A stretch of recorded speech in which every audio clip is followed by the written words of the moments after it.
Okay, hello everyone. Good afternoon and Happy New Year, first of all.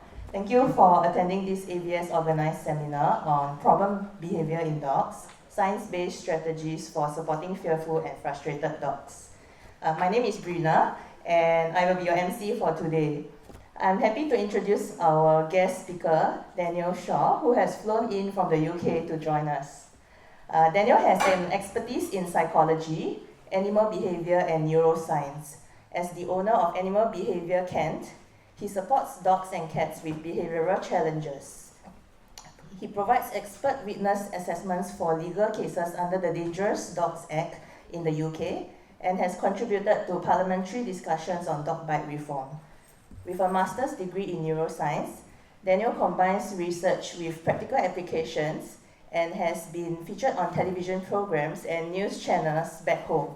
He teaches internationally on a range of topics, including aggression, frustration, and trauma in dogs, helping professionals enhance their understanding and approach to complex cases. Daniel also organizes the annual ABK Dog Behaviour Conference and runs ABK Learn, a platform offering science-based education in animal behavior training and neuroscience. For today's sharing, you can look forward to learning more about the connection between emotion, behavior, and the canine brain. There will be a break at around 4 p.m. before we move on to explore effective strategies for supporting dogs with behavior issues. So without further ado, let us put our hands together to welcome Daniel.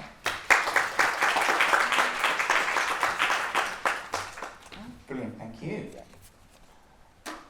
Okay, hi everyone. Hope you're all good and having a good day. Look forward to spending a little bit of time with you, chatting about all this stuff. So as Brina, you very kindly explained, the first half we're going to be thinking more about understanding some things in relation to behaviour problems, understanding why dogs may behave in the way they do. And then in the second half we're going to think really about how we can apply some of that information practically to the dogs that we're working with, whether you're a dog owner, whether you're a dog professional, a vet, a trainer, a behaviourist. I know, Brina, you told me that we've got quite a mix here today, so I don't know if anyone wants to kind of put their hands up if you're a dog owner. Cool, so we've got a few dog owners, and then anyone a vet in the room? A couple of vets, nice. And then any trainers, behaviourists? Cool. And anyone working in rescue, shelter, anything like that?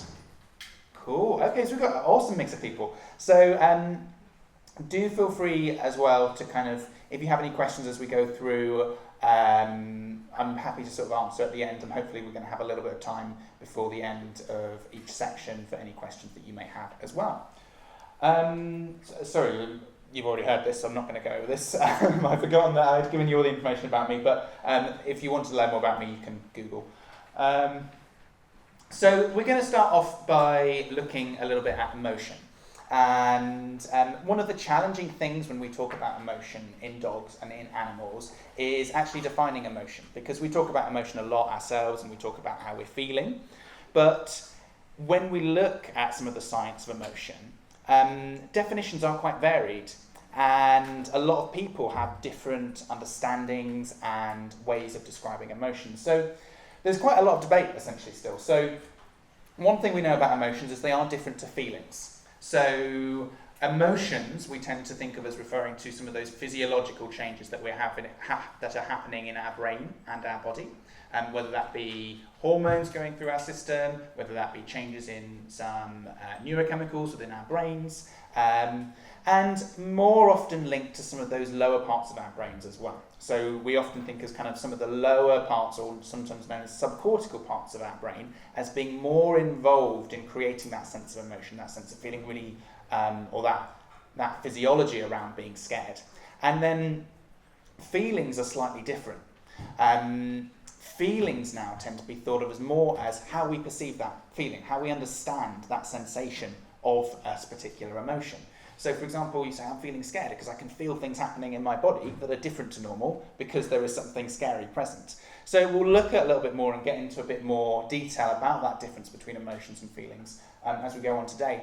And the reason that's so relevant to thinking about dogs is because our subjective feelings are likely to be very different to dogs' subjective feelings about anything, whether that be a scary event. If your dog is scared by something, your dog feeling scared may be quite different to your experience of feeling scared, or another dog's experience of feeling scared even.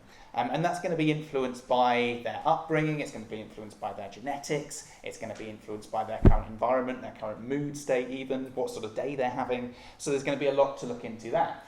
And that really comes into that question of, are emotions uniform? Are they all the same? Does everyone have the same experience of a particular emotion? Or are they different amongst individuals? And again, we'll get into this a little bit as well today. There's so much variation in emotions, even in individuals. So, for example, the parts of my brain that might activate and help me or be involved in me feeling scared in one context could be different to the parts of my brain that are activate and are involved in me feeling scared in another context. So even within individuals, there's variations in how fear, for instance, can present. And then, of course, how do we categorise emotion? There's lots of different ways out there. We'll look at a few. But one thing we do know is our everyday description of emotion, our description of feelings specifically, are very subjective. So again, me saying I feel happy, or me saying I feel scared could be different to someone else saying they feel scared. And of course, again, if we think about humans and dogs, our understanding of fear or our understanding of a scary situation is likely to be very different to our dogs. And of course, it's really hard to understand how our dogs are feeling in a given situation because they can't speak to you and say, this is how it feels for me. So it's our jobs as their caregivers often to try and understand how they're feeling and recognise that and see what we can do to change the environment or help them cope better in those situations.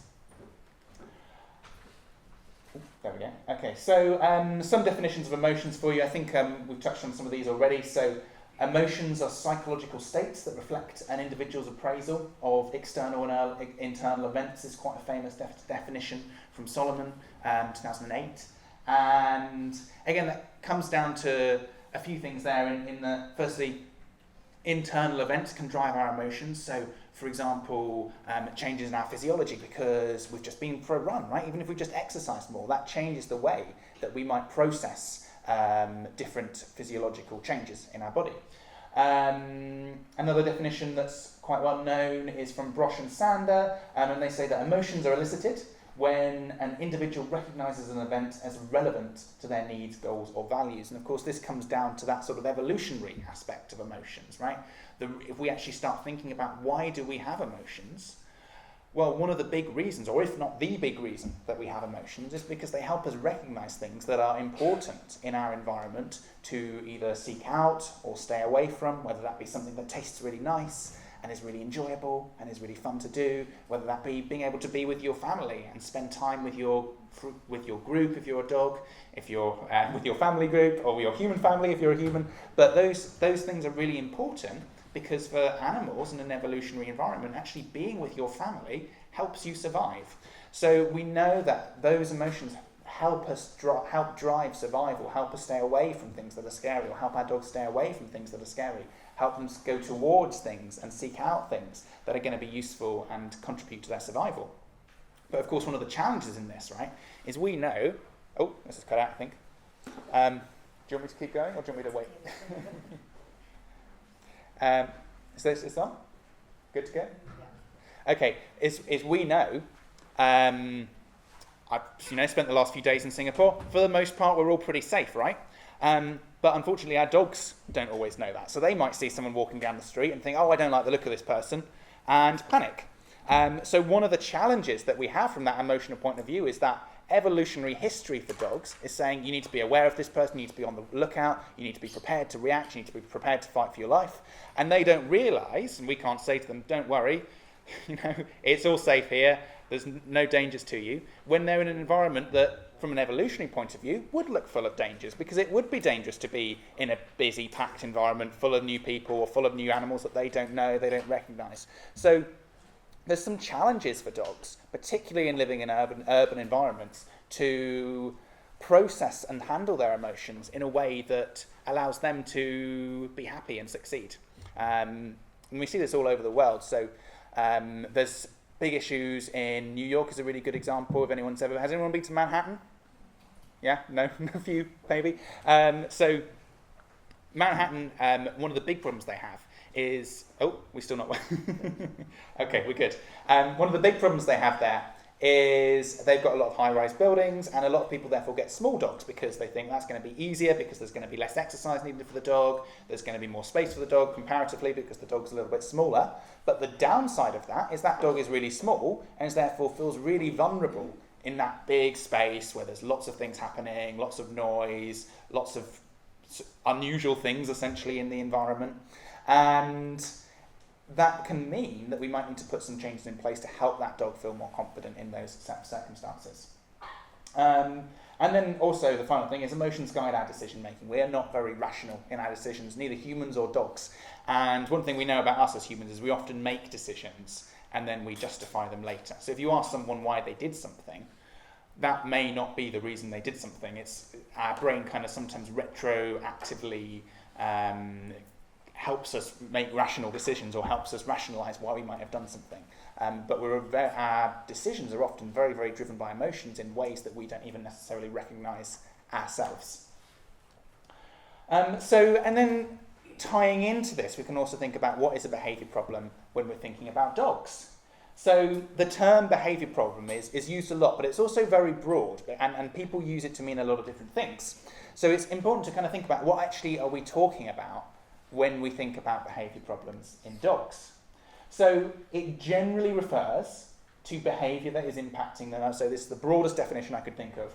Behaviour that's impacting the well-being of dogs or is undesired by the caregiver. And of course those things can cross over because for the most part we don't want our dogs to be engaging in behaviours that are going to impact their own well-being. But there are also things that might be more separate. So for example, there are some behaviours, some undesired behaviours that often the dog's caregivers or their owners don't want them to be doing, that actually from the dog's point of view, this is no problem for them. This is a normal behaviour, this is something they would normally engage in, this is something they've perhaps evolved to do, for instance, or even selectively been bred to do, depending on what breed we're thinking about. So to give you some examples of this, and I don't know if anyone's got any examples that they're thinking of at the moment, but has anyone got any retrieving dogs? Labradors, golden retrievers, someone's got golden retriever there. Trying to think, spaniels, any spaniel owners in the room? Yeah, a few spaniel owners. So we have a few issues with those in the UK. I don't know again what you guys face here, but we tend to have issues with those dogs, with particularly spaniels, sometimes guarding things, so sometimes picking stuff up around the house, stealing things, guarding them. And from the spaniel's point of view, they think they're doing a great job. They're picking up, they're getting stuff, they're doing what they've been bred to do, they're retrieving, but perhaps that's gone a little bit too far and we're getting to the point where that spaniel's perhaps then guarding that and not letting the human get too near that. Sometimes it's just stealing stuff around the house and just moving stuff, which can be a little bit annoying for some people. Some people have problems with retrieving dogs trying to dig and bury things, which if you've got outdoor spaces can be quite unhelpful, particularly if you're walking by an outdoor space and then you sometimes fall into a hole and twist your ankle where the dog's been burying and trying to bury something. So there's all sorts of behaviours that could be normal as far as a dog's concerned, but considered undesired by the caregiver. So that's one category we can think about of problem behaviour. I mean, then we can also think about behaviour that might reflect in a dog's attempt to seek relief or seek safety in the face of persistent stress. So this is a little bit like that example I mentioned earlier. If we've got a dog that's perhaps very fearful of humans, we get a lot of dogs that are fearful of humans in the UK and all over the world really. I've not seen many places where we don't have some dogs that are concerned about humans. And that makes sense for them, right? Because we know as people, there are risks to interacting with new people. We know that strangers are sometimes a risk to us. You know, it's easier to interact with people that we know than people that we don't know. And for some dogs, that can lead to them being more reactive to strangers. That can be particularly worse if perhaps the dog's been bred to struggle a little bit more with stressful environments. It can be made worse if the dog's not had very good developmental experiences, so perhaps had bad experiences with people in the past. I work with a lot of dogs that come from abusive homes where they've maybe been physically beaten or hurt by humans, and that's led to them being more concerned around humans and reacting to humans or showing aggression to humans. Or we could just have a dog that for whatever reason, just seems to struggle to regulate their stress more, and perhaps hasn't even had any bad experiences, but for whatever reason that we can't necessarily isolate, seems to have concerns around humans. So there's all sorts of complicated reasons that dogs might show aggression to humans, and we'll look into the kind of the developmental side of this a little bit in a bit. But the point with some of this aggression stuff is when we dig into that behaviour has a function as far as the dog's concerned, and that is to help that dog feel safer. So if we're trying to tackle that behaviour and we're trying to help that dog and we're trying to help ourselves, obviously, with that dog not engaging in those types of behaviours, then we need to think about what can we do to give that dog other strategies to feel safer, and how can we help them feel safer more generally, so they're not having to rely on aggressive behaviour as a means to communicate that.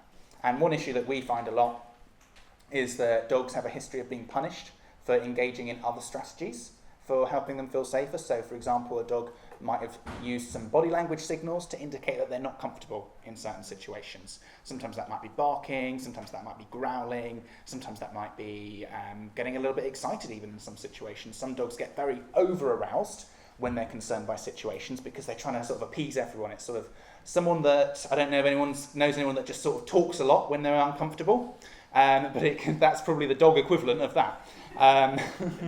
And if those behaviours get punished, then that starts to limit those dogs' strategies to be able to help themselves feel safer. And that's where we can sometimes end up with that dog starting to behave aggressively. Another really big area is pain and disease. So there's some studies that we'll look at in the second half that have basically indicated that a high number of dogs with behaviour problems, and that's probably the more serious end of behaviour problems, like the aggression issues, like dogs with separation anxiety, if anyone's heard of separation anxiety. So that's dogs that have concerns about being left alone, is very, very, very regularly linked to pain and disease in dogs. So really, really important, if you are seeing dogs with behaviour problems, whether that be your own dog, whether that be someone else's dog, to think about actually what can we do to make sure this dog is not being impacted by pain or disease. And then another kind of category of behaviour problems to think about is behaviour problems that may not actually directly impact the psychological welfare of the dog or even the human, but could impact the dog's physical health longer term. So a few examples of this might be something called pica. Has anyone heard of pica? Yeah. So this is where dogs eat inappropriate things. So for perhaps some of the time, the dog could be getting away with this. We might be eating a few inappropriate things that are okay, and the dog might be quite happy. Psychologically, that might not be a concern for the dog. But of course, physically, this could have a massive impact on the dog's health, because the dog could eat something that is not appropriate and causes them harm. Another example is something like shadow chasing in dogs. So another category of problem behaviours we see in dogs are known as abnormal repetitive behaviours. And one type is shadow chasing. I used to work with a dog that used to just chase her own shadow round and around and around and around and around. And one of the issues that the veterinary team for this dog was concerned about was actually if this dog continued to chase around in circles, that's actually going to have impact on her orthopaedic health, even if she's quite happy chasing herself around in circles. In some cases, those dogs will get stressed if they chase themselves around as well. So there's lots of different factors that could tie in there, but there are plenty of examples of actually dogs engaging in behaviours that may not impact them psychologically, but could impact them physically. So we do need to still think about how we can prevent them. So going back to emotion, there's a few different theories of how we can think about emotion. And one of the big debates really in the emotion literature is what happens when we are experiencing emotion. Do we experience physical changes, like, for example, our blood pressure rising, our heart rate rising, our respiration, I start breathing faster, and then does that lead our brain to say, oh, I think you're scared? And that was kind of the original theory of emotion. That was the James Lange theory of emotion from, I think, the early sort of 1900s, was this idea that you have those physiological changes, your heart rate changes, and then your brain works out that you're feeling scared. And then we had a little bit later this Cannon-Bard theory of emotion, which had this idea that we have experienced that brain activity, our brain recognises that potential threat, that potential exciting thing, whatever it might be, and then that leads to the conscious feeling and those autonomic feelings of arousal. So it all comes from our brain, is essentially the Cannon-Bard theory. And there's essentially evidence for both now. So the modern thinking on this is that there's an interaction. So, for example, the facial feedback hypothesis is this finding that embodying an emotion facilitates emotional processing. So this is this idea, I don't know if there's a pen here, I don't think I can find one, but they did these studies where they got people to hold pens in their mouths, and they either got them to hold a pen like this, so the pen was coming out of their mouth like this, like a sort of one of those old long cigarettes you see in the black and white films, I don't know what they're called, or sideways in your mouth, so you're smiling. So either holding it this way creates kind of a frowning face, holding it this way creates kind of a smiling face, and they found getting people to hold the pens just in this way for a short period of time led them to make either more positive or more negative attributions about other people's emotional states. So basically when they were judging situations, when they were saying, how's your day been? How are you feeling about things? The people that have been smiling more were generally more positive. The people that have been frowning more were generally less positive. So there's an interaction between actually what we're doing and what we're feeling, what we're doing and our behaviour and our processing of emotions. But we also know that our brain recognises things in the environment and can trigger those psychological and physiological changes. So there's a lot that's going on there. And if we put this in dog terms, we might think about things like exercise. If a dog's been engaging in a load of exercise, that changes their physiology. We get more adrenaline in that dog's system, we get more cortisol in that dog's system, which is something that's typically called a stress hormone, but is actually a hormone that's involved in both positive and negative experiences. And that changes the way our dog processes some information in their environment. So particularly if you've got a dog that perhaps struggles more with stress, we might need to be thinking about what we're doing after exercising that dog to help them then come down from that exercise before we put them in further emotionally challenging situations where they're working on regulating themselves. So one model that's often used to understand emotions is this complex model of emotions, and I use this quite a lot when I'm working with dog owners in the UK to kind of help them think about what their dog is experiencing. And this breaks emotion down into these two axes, which is arousal and valence. And the arousal essentially refers to the activation of the nervous system. So are we very activated or are we not very activated? And we'll look into what activation of the nervous system means in a second if anyone is wanting some further information on that. But essentially, what sort of level of physical activity is the body prepared for? And if we think about someone that's very excited, if we put this in human terms, think of someone that's very annoyed, generally their arousal level is higher. They're more ready to kind of do stuff. If you're excited, you're like, yeah, I'm ready to do this. I'm going to go for a run, or I'm going to go and meet my friends, or whatever it might be. Or if you're very annoyed, someone's cut you up in traffic or something. That's what people get annoyed about in the UK. I don't know what the most annoying thing in Singapore is. The MRT not showing up, I don't know. But you're more ready to do something. Whereas if you're, say, sad, then you're actually the level of physical arousal is generally lower. If you're feeling sad or upset, you're not generally prepared to kind of do stuff, or you're not feeling so activated in that same way.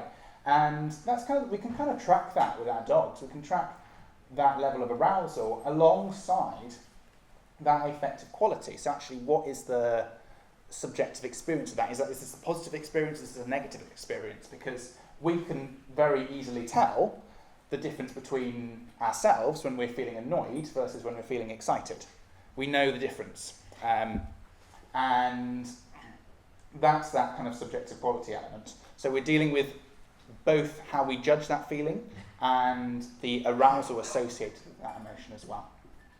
And when we're thinking of dogs, we can think about how we kind of balance this out, because we don't want to be doing activities with our dogs that are always keeping them up here.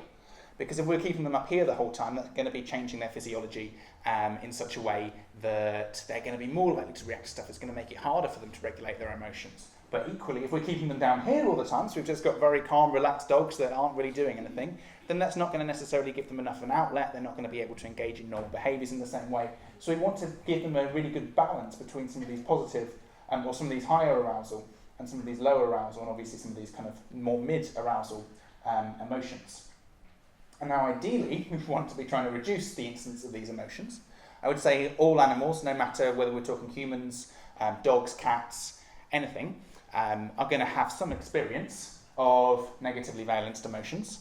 Unless you're incredibly lucky and sort of go through life without anything ever going wrong for you. But I would say even if you don't, then that makes it harder for you to appreciate some of these emotions. But what we do want to do is make sure when our dogs do experience these sorts of emotions, they have tools and strategies in place to help them make sure they handle them appropriately. So they're making sure they're not resorting to things like aggression or becoming very distressed, for instance, if they are in a situation where they're nervous or uncomfortable. They have communication strategies, so if they are experiencing, for example, nervousness or anxiety, they can communicate that and get support with that. And we're able to recognise that and understand some of those signals that a dog might be presenting if they are in that situation. So I'm not going to go into this too much today, but if anyone wants to look at some different theories around emotion, there's some really good ones by Gilbert, 2009, and this comes from human therapy, something called compassion-focused therapy, and I think this is a really good thing for, again, anyone working with dogs, whether you're a dog owner, whether you're a dog professional, to kind of get an understanding of some of those different motivations that dogs will experience. So sort of threat-seeking or threat-focused behaviours and threat-focused emotional systems. Quite simple. If we're feeling scared, if we're feeling uncomfortable, if we're feeling nervous, if we're feeling disgust, if we've eaten something that's grim and we need to spit it out. All of those things help us deal with threats. But I think what's really important, and I think this is a really important differentiation for dog owners to be aware of, is this differentiation between this system involved in affiliative-focused behaviours and this system involved in incentive-focused behaviours. So if we think about a dog, if we're teaching our dog to sit and we teach them to turn in a circle, or we're teaching them to walk to heel really nicely with us, or we're going on, if we're doing scent work or something like that, I don't know if anyone does any scent work or agility or stuff like those sorts of activities really activate that kind of drive excitement system. The dog's seeking rewards, the dog's engaging in these sorts of behaviours because there's a reward at the end, and then we get that feeling of satisfaction when we get that reward. If we think of dogs' evolutionary environment, this would typically be the system involved in foraging. So you go out for a forage, you get some food, or even if you go out for a hunt. Hunting is slightly further back in dogs' evolutionary history than foraging because they spent a lot of time living as street dogs, kind of surrounding cities, getting very into scavenging. So dogs are incredibly good scavengers, if anyone hadn't noticed that already. That's that kind of drive system, and the neurobiology of this drive system is actually very different to this contentment, safety, connection system, which is focused around affiliatively focused behaviours, which has a slightly different purpose. So this kind of helps us, this drive system kind of helps us seek out rewards like food, like water, like those important things that we need to survive. But this affiliative focused system also helps out things that are equally important to our survival, such as connection and attachment, and being able to bond with your familial group, whether that be your human family, whether that be your dog family. Dogs are incredibly cool in their ability to bond really well with humans as well as their own species. And if we think about it, there's not many species that are that great as dogs are. I would say no other species, as much as I love cats, are as good at dogs as bonding and understanding human emotions and human signals. So this system is super important because that's, again, really key to survival, whether that be bonding with humans, bonding with dogs. That plays a really big part in survival because having that connection with your family group means you're less vulnerable to dangers in the environment. It means if you haven't been able to find food, someone else might be able to find food for you. If you haven't been able to find somewhere safe to sleep, someone else might be able to help you find somewhere safe to sleep. Even down to things like being able to share warmth, being able to cuddle up to your other family members, cuddle up to other dogs in your group and share some warmth on a cold day, or if it's raining. So I think this is a really good way to kind of understand some of those emotions and some of those systems involved in our dog's behaviour and really understand this difference and the importance of being able to give our dogs the opportunity to activate both of these systems. And this is another way that's used quite often to categorise emotions, Panksepp's 7 system model. I'm not going to talk about this really today, but if anyone wanted to look and sort of dive more into it, I can see someone's taking a photo, a couple of people taking photos, so I'll leave it up for a second for people taking photos. But if anyone wants to dive more into it, if you look up Jaak Panksepp, I'm trying to remember where he was from now, I think he might have been Austrian, although I'd have to double check that.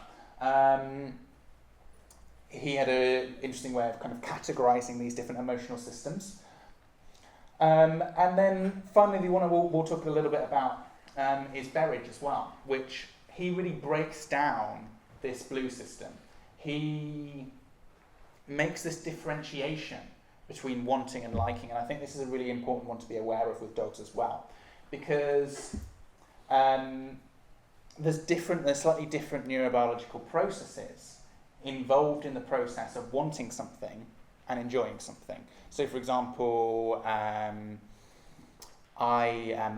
this is my second trip to Singapore, and last time I came here, Yashi very kindly introduced me to carrot cake, which I thought was fantastic. So on the way back here, I would say I had very high levels of wanting for carrot cake, and then when I had that, high levels of liking. So that's great. But what can happen is we can get a disconnection, an inconsistency, I suppose, between our levels of wanting and our levels of liking.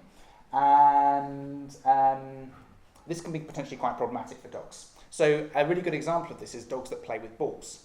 Playing with balls can encourage really high levels of wanting behaviour because it's something that dogs can practice a lot. It can, particularly for dogs of certain breeds that have been bred towards and selected towards engaging and being very focused around retrieving stuff and holding stuff and picking stuff up, we can get dogs that really, really want to engage in those behaviours. But what we can see is when those dogs actually access that ball sometimes, they kind of lose interest in it. And this doesn't happen to every dog. Some dogs will have a really good sort of match up between really wanting something and then grabbing something and kind of being able to enjoy it. But some dogs show a sort of a disconnect between these two things. And this can become a little bit problematic when we get dogs that like that ball so much, or like that toy so much, or like that bone so much, that they want it so much that they'll hold it and they'll guard it. They won't let you get near it, but they don't actually really want to consume it, or they don't really want to play with it in that same way. So one of the things that we can think about sometimes when we're tackling behaviour problems is how we can rebalance these wanting and liking systems. How we can help a dog want something, an appropriate amount for how much that dog likes something. And this ties into the conversation around frustration as well. And frustration is another issue that I think can be a really big, difficult challenge for dog owners taking care of dogs in cities. Because the cool thing about cities is you can see everything really close by, right? So you go down the road and there's a couple of shops and there's cooks and there's things that are cooking that smell really nice, and there's other dogs walking down the road across the street that you can't get to. So you're like, oh, I want to do this, I want to do that, I want to go and get myself some snacks, I want to go and play with my friend I can see walking down the road, I want to go for a run in the park that I can see across the road, I want to do this. All these things that dogs might like to do that they can't get to in the same way. Whereas if you think of a dog living in a very rural environment where they might go for a walk and they might see only one other dog on that walk, or they might be able to go off lead and then go and explore and then find themselves some food. It's a very, very different set of circumstances, a very different environment for that dog to cope with and manage. So cities can be a huge challenge for dogs. And one of the things we think about with frustration is what impacts that motivation for that thing that dog is looking for. So if we take, for example, food, what impacts the motivation for a dog to be able to try and access a particular food item that they might like? So the reward value. So how valuable does that dog perceive that food? I get a lot of my clients to draw up little triangles, kind of pyramids of food, sort of hierarchies of food. What is your most valuable food? What is the food you don't really care about? Usually things like kind of your kibble, little biscuits, dry biscuits are at the bottom. Dogs will often work sometimes for them, but maybe not be as bothered by them. Maybe things like fresh meat or something like that at the top, depending on what your dog's preference is. And the value of that particular thing the dog wants to access can impact how prone that dog is to frustration. That makes sense, right? If we want something a lot, or if we value something a lot and we can't get it, we're going to be more upset than if we didn't really want it in the first place and we can't get it, right? Another one that perhaps we don't think about so much is how much effort we've invested to getting something. So, for example, whether it may be food, whether it's seeing your friend across the road and you're pulling on the lead and you're trying to get over to them and then you're not allowed to get to them and you've invested a load of effort trying to pull your owner all the way across the street to get to that other dog or get to the park or get to this little snack you've seen dropped on the floor, and you've not been able to do that, then that will increase the chance of frustration occurring. If you've invested a lot of effort in achieving that reward and then you don't get that reward, then you're more likely to experience frustration. And this is something known as this effort justification effect, that if we put a lot of effort into something, that actually increases the reward value in our mind. If you think of kids in school, quite often they get like star charts and things like that, or like little sort of made up rewards or things like that, you know, like a little token or something. And they're not valuable on their own, but if you've worked quite hard to achieve it in school, then that suddenly starts to seem more valuable. And then also the final thing is the proximity between you and that reward. If this is something really close by, if you live next to your best mate, your doggy best mate who just lives across the hallway. I've had a few examples of this in my cases of a dog gets on really well with a neighbour and you think, oh, brilliant, we've always got a friend. But at the same time, the downside of that means that you can't get out without the dog having a sort of explosive frustration reaction. So the actual proximity of that goal can impact the frustration response. And there are a lot of things that can happen as a result of frustration, a sort of rage-like behaviour. The dog can often sort of show quite explosive behaviour. It might be barking. It might look quite like aggression as well. It might look like the dog is scared in that situation. And this is an issue that I find people struggle with a lot, and can be really, really difficult to differentiate in a dog. Is this dog scared of what they're seeing across the road, or are they actually just trying to get to the thing that they're seeing? And there can be some crossover as well, because you can sometimes want to get something and want to check something out because you're not sure about it. If you're feeling slightly anxious about something, then you might just want to just get there and just go and meet them and just say, hi, I'm another dog, I'm cool, and I'm friendly, and I'm not trying to eat you. And that might be, for a dog, really, really important to be able to communicate with that other dog and access them.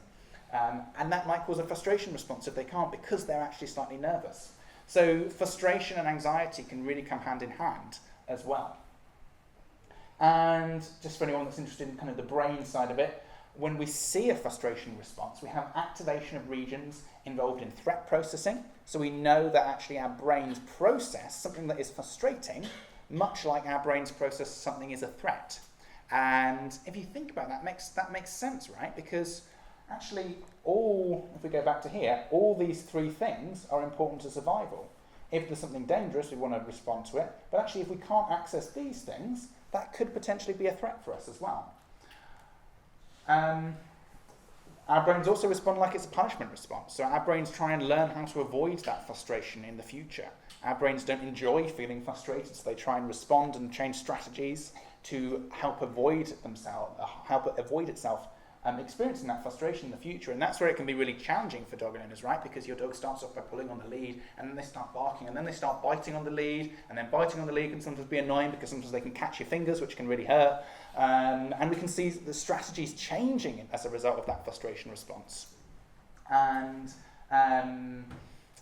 dogs showing often what's known as a sort of extinction burst behaviour, where as a dog tries all these different strategies and all these different strategies aren't successful, those strategies become more and more and more intense and more difficult to manage. Sometimes the strategies will eventually stop. Some dogs aren't very good at unlearning something in that same way, and they'll continue to engage in those strategies that don't work as a way to handle that frustration. So super challenging, right? If you've got a dog that experiences frustration and struggles with not getting what they want, actually finding a way to help that dog manage that and give the dog strategies for dealing with that situation and give you strategies to make things easier. If, for example, if you're that person in that situation where your dog's just too excited every morning to see their neighbour, is going to be really, really important. And finally, also, it can activate regions involved in the fight-flight response as well, which people might have heard of. It's that response that's involved in helping us deal with potential threats in our environment, to either run away or physically fight that threat. One thing that doesn't impact frustration too much is surprise. So actually whether the dog was expecting something or whether the dog wasn't expecting something doesn't have a big impact on whether a dog is likely to experience frustration. So that might be useful to know for some people. So physiological responses. We talked a little bit earlier about that arousal, the activation of the sympathetic nervous system. And innervation of the sympathetic nervous system leads to a number of changes. And this innervation of the sympathetic nervous system tends to happen when we need to increase the activation of our body, when we need to increase the arousal of our body to deal with the demands of the environment. Whether that be we're going for a run, whether that be we're getting out of bed in the morning, whether that be we're going to see some friends, we're leaving the house, we're getting up off the sofa and we're going out to meet some friends, or we're going out to work, or whatever our plans might be, right? And same with dogs. If a dog gets up from their bed and starts moving around, if a dog goes out for a walk, that's going to increase their sympathetic nervous system activity. And of course, one of the times when the sympathetic nervous system activity will increase the most is if a dog is in what the dog perceives as danger. And the reason I say what the dog perceives as danger is because the dog may not be in danger, and for the most part, in dogs that I work with that do experience a lot of fear-based aggression, they aren't in danger in those situations, but of course the dog perceives that situation as dangerous. And what can happen is we get changes like pupillary dilation, so the eyes become more dilated, helps more light get into the irises. The heart rate can increase. We get digestive system changes in that we reduce blood flow to the digestive system because if you think about it, if we're dealing with an immediate danger, digestion, processing of food, our own kind of growth and sort of longevity becomes less important as surviving the next few minutes. All sorts of changes that we'll get into in a little bit, suppression of the reproductive system. Actually, the urine one's quite important, so changes in control of bladder function. This is why some dogs can wet themselves if they're really, really nervous. The idea of this is if we kind of release what's in our digestive system, release what is in our intestines and our bladder, then that might make us slightly more economical if we're running away from something. It just lowers our weight. It's like if you think of what cyclists do with kind of like shaving their arm hair and all of this to just sort of make themselves more aerodynamic and light. This is kind of the natural equivalent, I suppose. So that's a very short-term stress response. And what I should say though as well is this is happening in the nervous system, and the nervous system communicates through electricity. So this happens very, very quickly. Innervation of the nervous system is instant. It's happening in seconds to minutes. Longer term, as our stress response starts to develop, we see activation of this axis called the HPA axis, the hypothalamus pituitary adrenal axis. And when this is activated, so stress, again, whether that be good stress, whether that be bad stress, whether that be an animal that's going to hang out at the park, or whether that be an animal that is panicking, their hypothalamus, a region about here in the brain, kind of a little bit sort of between your ears and then up a little bit, starts to activate and sends signals to another region of the brain through this tiny little set of veins called the hypophyseal veins, to the pituitary gland. And the pituitary gland releases signals that go down to the adrenal gland, which is this little funny thing here that sits like a little hat above the kidney. So there's always a picture of a kidney. If you look up an adrenal gland, there's always a picture of a kidney to go with it. Nothing because not particularly related to the kidneys, it's just because it sits there. And then, amongst other things, the adrenal gland releases glucocorticoids and mineralocorticoids, and those lead to a number of changes within our body that help us, again, prepare to deal with a stressful situation. Changes in our heart rate, changes in our vasculature, changes in our adipose tissue, breaking down fat stores so we've got more energy, changes in our muscles, so mobilizing amino acids from muscles to be used for energy and repair. So all sorts of sort of very adaptive changes that means that if we are in a higher stress situation, we'll be able to deal with that more appropriately. And really importantly as well, we've got this really cool negative feedback loop system in that when we get activation of the stress axis, it starts to turn itself off. So this comes up here, this negative feedback loop comes up, sends messages up to the hypothalamus, and says, right, we've got the glucocorticoids have been released now. We can turn the stress off. It's like if you think of like a thermostat, you turn the heating down or you turn the heating up. You get that change. The aircon comes on or the heating goes up, and then it doesn't keep going. It then registers that change and turns off. Exactly the same thing happens in the body. But what can happen is if you've got an animal that's chronically stressed and this system is constantly activated, is this negative feedback loop becomes much less effective. So our hypothalamus becomes less sensitive to the presence of glucocorticoids, which means all these hormones keep getting pumped out, and glucocorticoids keep getting pumped out, and we keep getting these changes as a result of glucocorticoid release. Because glucocorticoids don't just lead to changes in our body, they also lead to changes in our brain and the way our brain is functioning and the way our brain responds to things in the environment. Oh, and the final thing I'll say is, anyone heard of cortisol? Yeah, a few nods there. So these are, when I say glucocorticoids, that is the same as cortisol when we're thinking about dogs and humans. The reason you'll often see glucocorticoids in diagrams is because glucocorticoids is more of an umbrella term for that class of steroid hormone. So rats have a slightly different version of glucocorticoids, for instance, called corticosterone. So that's why it says glucocorticoids. But it's essentially, when we're thinking about dogs, the same thing. So I mentioned earlier that feeling and emotion are slightly separate processes. And we can think now, we've got an idea of kind of what is happening and what physiological responses are happening when our body detects a potential threat. And then once these physiological responses have happened, the higher up parts of our brain, what's known as the cortical regions of our brain, help us process what these changes mean and how we might respond to these changes, what strategies we might use to respond to these changes. Or how we might regulate that emotion as well, whether we're going to respond in the first place. The higher up, our cortical parts of our brain also can function as a bit of a brake to say, actually, you've got this feeling, you're feeling a little bit scared in this situation, but you don't need to react. I know it's okay, you've practiced, you've met a load of new people, or you met a load of people with hats on. That can be something for some dogs to react to, right? We've got dogs that people with hats on, and we do a lot of work with them. We say, we're going to teach you that people with hats are okay, we don't need to worry about that. And when we've done that doesn't necessarily stop that fear reaction happening, but what it does is it helps our dog, when they do experience that concern, to know, actually, no, I remember, people with hats, they're okay, don't need to react to that. Or people with big bags, all those sorts of things. It's often people that add something on, right? A big bag or hat, glasses, those sorts of things that can be a concern for some dogs. And in a study looking at patterns of brain activation during a range of emotions, Damasio et al. 2000, and this was one of the first studies on this idea of feelings and emotions being a separate thing, found that all emotions studied, and this was looking at happiness, sadness, anger, fear, all those emotions engaged, all engaged these 4 or 5 particular brain regions. I think there's a few I may have not listed entirely there.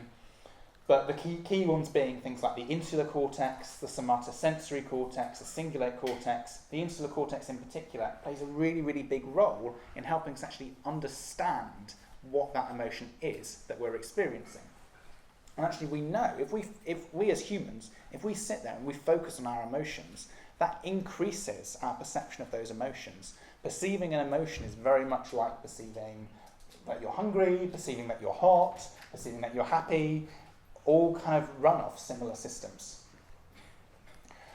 So the next thing we'll touch on, so I'm just going to grab a quick sip of water.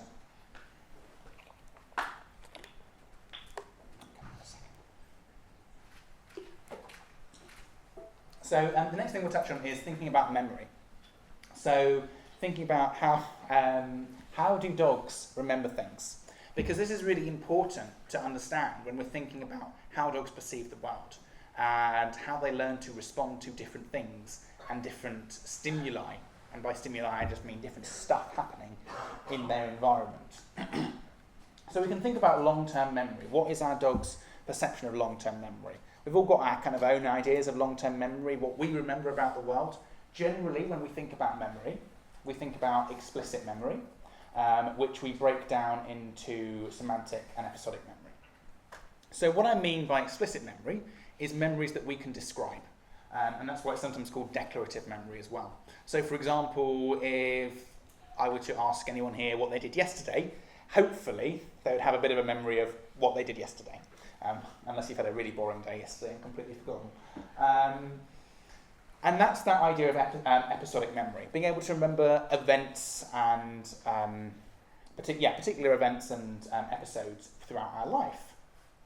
And dogs, we now tend to think, actually do have this idea of episodic memory, and there's been some really cool studies on dogs that indicate they do have episodic memory. They do have memories of episodes, like, for example, we went to the park, or we went to do this, or like our memories of, I went on holiday last week, or I went to work yesterday, or whatever it might be. And then also semantic memory is a form of memory in humans. This hasn't been really studied so much in animals. There's limits on what animals could remember semantically because they don't have facts and figures in the same way we do. Semantic memory in humans tends to refer to things like facts. So, for example,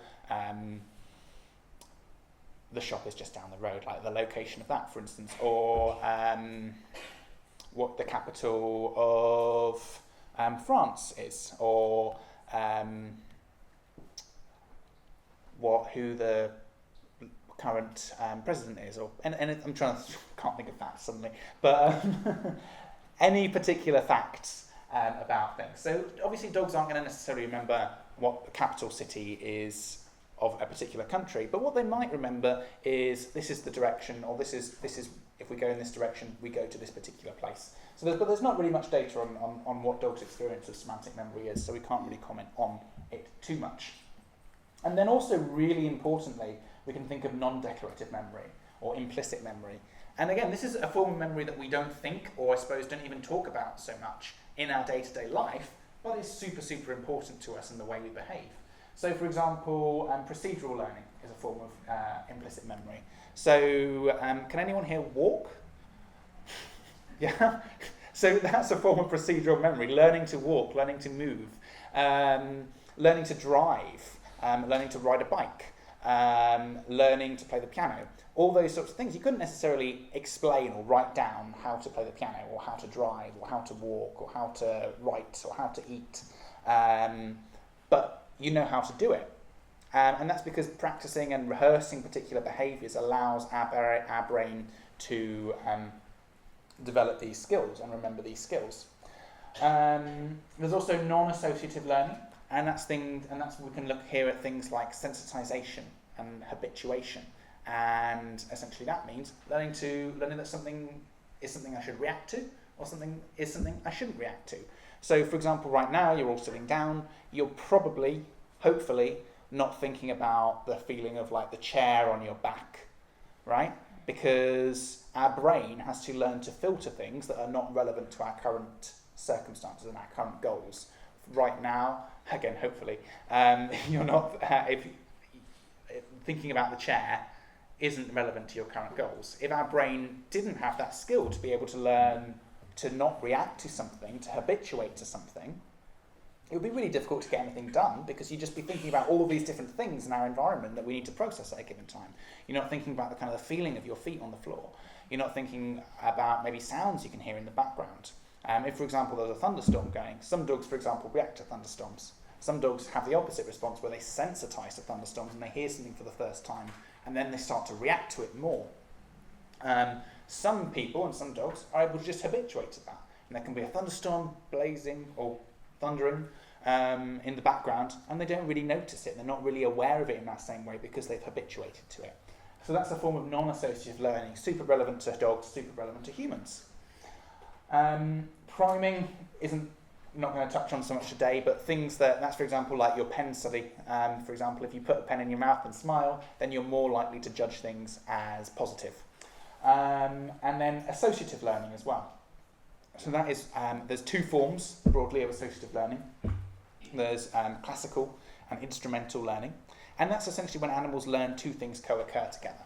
So in classical learning, that might be like learning a little bell ringing means I'm going to get some food, or the cupboard door opening or a can opening means I'm going to get dinner. I've got plenty of dogs that can hear the sound of a particular door opening, or hear the sound of a can opening, or hear the sound of the fridge opening for some dogs if they're really lucky and they're getting some nice fresh something out of the fridge. And they know that means food's coming. And the dog doesn't have to do any behaviours in that situation. The dog doesn't need to do anything. The dog just knows that when they hear that sound, that means that's happening. Or for anyone that's works hard on training their dog, they might have associated a particular sound or a particular word that we use for training with a reward. So you might have taught your dog, if you say good, great, good boy, or whatever it is, that means they're going to get a snack. And that's exactly the same. That's associative learning. The dog learns that I don't have to do anything, I just hear that, and then I get the good boy. Or I hear the good boy, and then I get this food. Now, sticking with the good boy example, the other form of associative learning is instrumental learning. So if a dog, this is where a dog learns if they engage in a behaviour, there's a particular outcome that can occur. So this might be where the dog learns to sit, and then that's when they hear the good boy and they get the food. So they know that actually engaging in a behaviour changes outcomes available in the environment. If I sit down, I'm going to get some food. If I don't sit down, well, that food won't be available to me. And there's all sorts of examples of this in day-to-day life. It might be that I know that if I walk out of the undercover, out of the rain, I get to feel dry, and I don't particularly like the feeling of rain hitting my coat. So that might be a form of instrumental learning. There's all sorts of things that could be reinforcing for dogs, and there's all sorts of things that could be punishing for dogs throughout the day. So just to dive into a little bit more detail on some of these. So sensitization I mentioned earlier, that's that example of a dog that learns non-associatively to react or to become more sensitized to a particular stimulus. So this is a form of non-associative learning in which an animal's response to a repeated or intense stimulus becomes increasingly stronger or more pronounced over time. And some of the early studies for this came with these little creatures that I've now forgotten the name of almost completely, but they're essentially mollusks with these little fins that stick out. And what they learn, this is meant to be the fin here, is if they tickled this mollusk's fin, then the mollusk's fin would withdraw. They have this withdrawal reflex. But if they repeatedly tickle this fin, then it would start to withdraw more quickly. And that's an example of sensitization, because what's happening is the pathways involved in firstly sensing that fin being tickled, and then the motor pathways then involved in withdrawing that fin start to upregulate. They start to signal to each other more quickly at a lower level of intensity of tickling. So we go from needing quite a high level of tickling for the animal to respond to then quite a low level of tickling, and then the animal's doing the same thing because these pathways have become more sensitive. An example of this, or sort of an analogy for this that I quite often use is if you think about roads. If you think of kind of your synapses as being like roads, if you start off with kind of a very unbuilt up road, sort of country road, a very narrow, tiny road that hasn't really been built on, then it's going to take you quite a long time to drive a car down there. But if you've got a whole highway that's been built up and you've got different lanes and you can overtake people and you can drive more quickly, then that signal is going to be sent more effectively. And essentially that's what happens within our brains and within our bodies during sensitization. Our brain and our neurons say to each other, actually, do you know what, this is getting used quite a lot, this pathway is getting used quite a lot. I'm hearing these thunder sounds quite a lot, for instance, so I'm going to start up-regulating, I'm going to start building up these synapses so I can respond more quickly and more effectively to this danger in the future. And again, I say danger in inverted commas because we know, for the most part, the sounds of thunderstorms aren't going to be a danger for our dogs, but our dogs potentially perceiving them as dangers. So some examples of associative learning. So this is animals learning that events reliably co-occur together. One of the traditional ways of studying this was with something known as eye blink conditioning, where you blow a little straw into an animal's eye. And has anyone had this at the opticians, right? They do this, where they blow a puff of air into your eye and it's really unpleasant. That's an example of associative learning, that we know that we hear a particular sound, the eye puff happens, and then we learn to blink as a response to that. And we can divide that into two types of conditioning, classical and operant conditioning. For anyone that's interested in brain stuff, this is a breakdown of the dog brain. And for anyone that's seen human brain, and perhaps I should have put a human brain here for a comparison, it looks a little bit different, but it also in many ways looks very similar. One of the big differences is kind of the direction of the brain stem, because of course you might have noticed dogs' necks go in a slightly different direction to ours. So the structure looks slightly different around here, in that it tends to curve, sort of more curve off here, whereas human brains tend to kind of go more straight down. But actually, a lot of the subcortical regions, so these regions, this being the cortex, these being the subcortical regions, are very, very similar between dogs and humans. So actually the way their emotional responding tends to occur, and the way they respond to these sorts of associative learning, is very, very similar. And the region that I mentioned here, the cerebellum, that's highly implicated in these very simple forms of conditioning, where we're learning that the bell means that I'm going to get blow in my eye, or whatever it might be, is this region here that looks a little bit like a cauliflower or something, perhaps. I think it's often compared to a cauliflower. There's a lot of brain regions that are compared to different things. There's a region called the hippocampus that I can't remember if it's mentioned in this talk, but it was named after a seahorse, and many people think it looked like a seahorse. I've struggled to see how it looks like a seahorse, but apparently it does.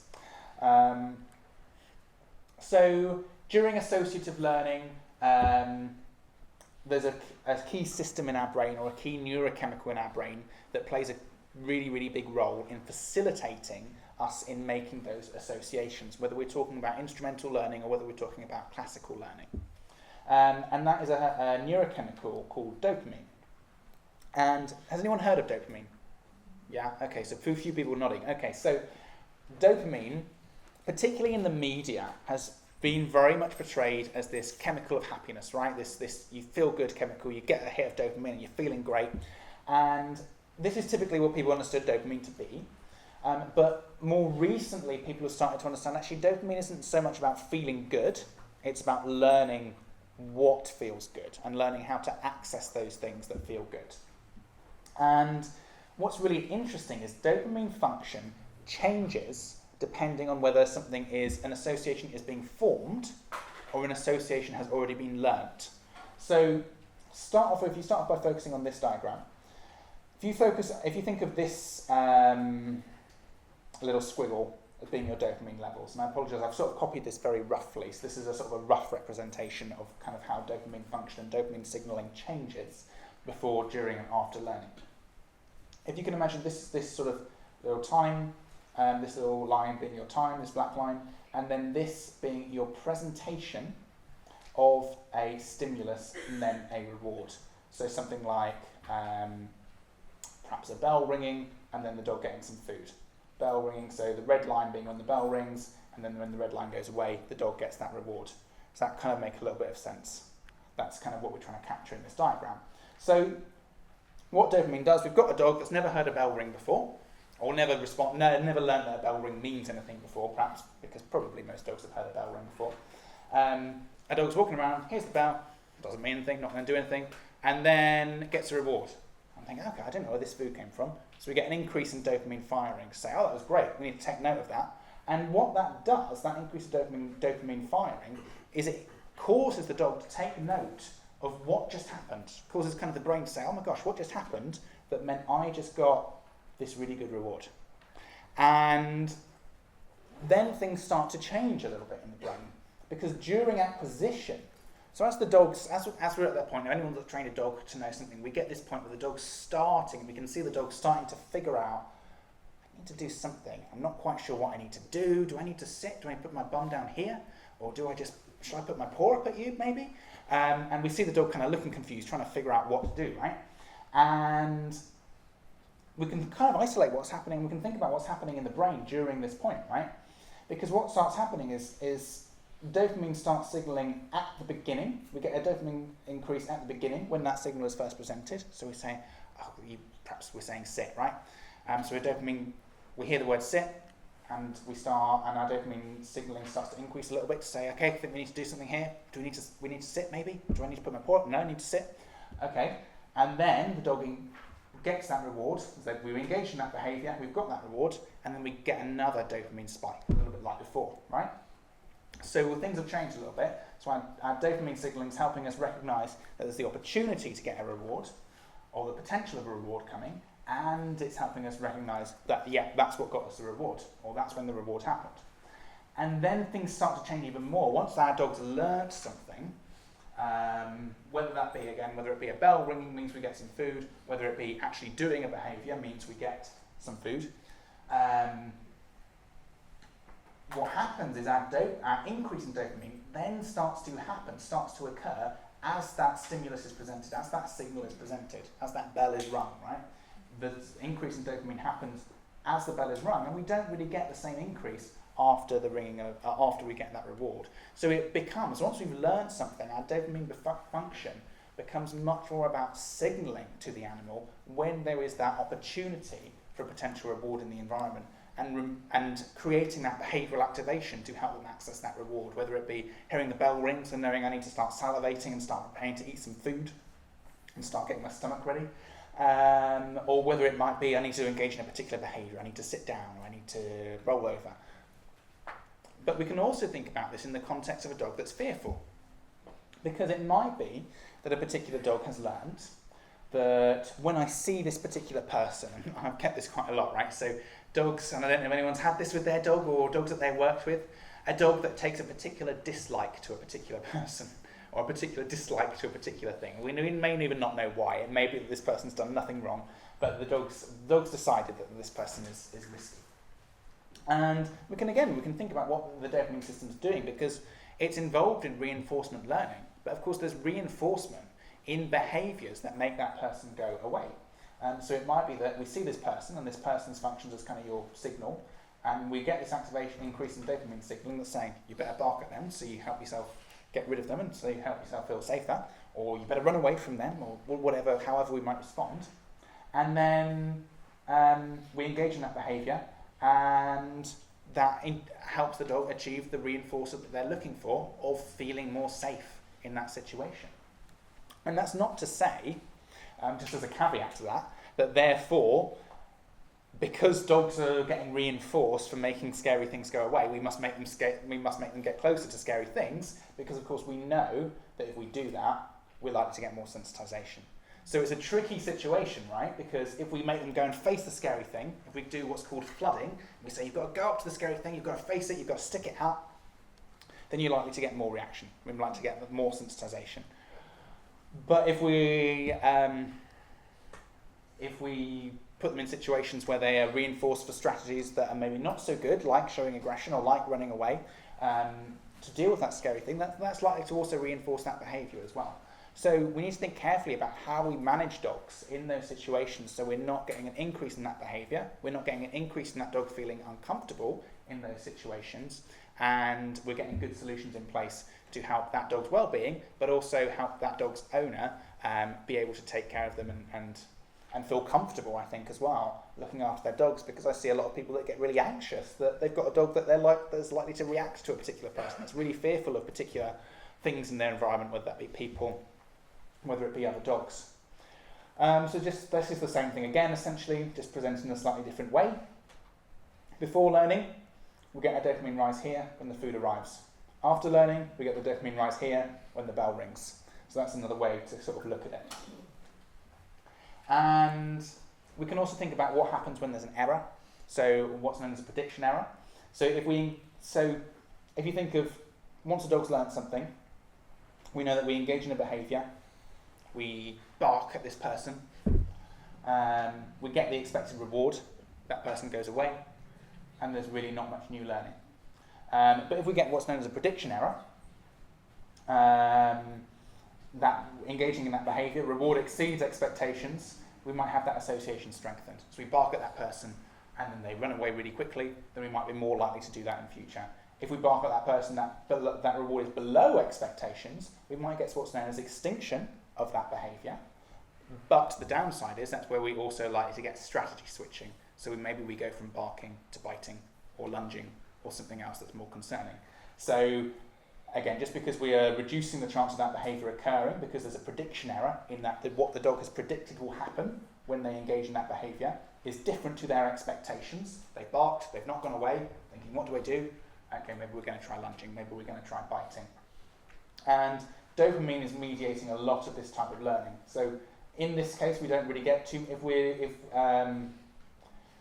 if we already know something, if there's no prediction error, then dopamine levels are likely to stay pretty stable after learning. But if there's a prediction error, if something happens that we're not expecting, that's when we start to see more changes after here again. We start to see more new learning. So if there's dopamine increases or dopamine decreases following the presentation of that stimulus, following the presentation of that cue, then that's likely to lead to new learning, whether that be, actually, do you know what, barking doesn't work too much more, I'm going to start lunging, or whether that be, barking seems to work great, I'm going to keep doing that in future. And actually we can think about this in terms of how we can use this to our advantage when we think about how can we reinforce dogs for appropriately letting us know that we're uncomfortable with the situation. So actually, for example, one thing that dogs do when they're uncomfortable sometimes is put their ears back, or sometimes they start yawning, or sometimes they just look at you. And particularly depending on how good that relationship is with the dog and their human, we get dogs that can be really, really good at actually just checking in with their human when they're a little bit uncomfortable. Now, if we teach our dogs that this is a really good way of handling things when we are handling situations when we are uncomfortable, that can be so valuable, because all that's going to do is create these prediction errors and say, oh, do you know, that's even better than I thought. I'm going to keep doing that. I'm just going to keep looking at you when I'm uncomfortable, and I know that that means you get me out of that difficult situation, or I know that that means you find me something that's going to make me feel a little bit safer, or maybe ask that person to take a step back, or whatever it might be. So actually, we can use this to our advantage to find ways to teach our dogs better ways to cope when they're feeling fearful or uncomfortable. So the final thing I'll just talk about very briefly is, how does the brain learn things are scary? And one key part of the brain, one key region of the brain that plays a key role in this is something called the amygdala, which is just here. And that's the hippocampus, by the way. If anyone's familiar with seahorses and can try and make an argument of why that looks like a seahorse, let me know.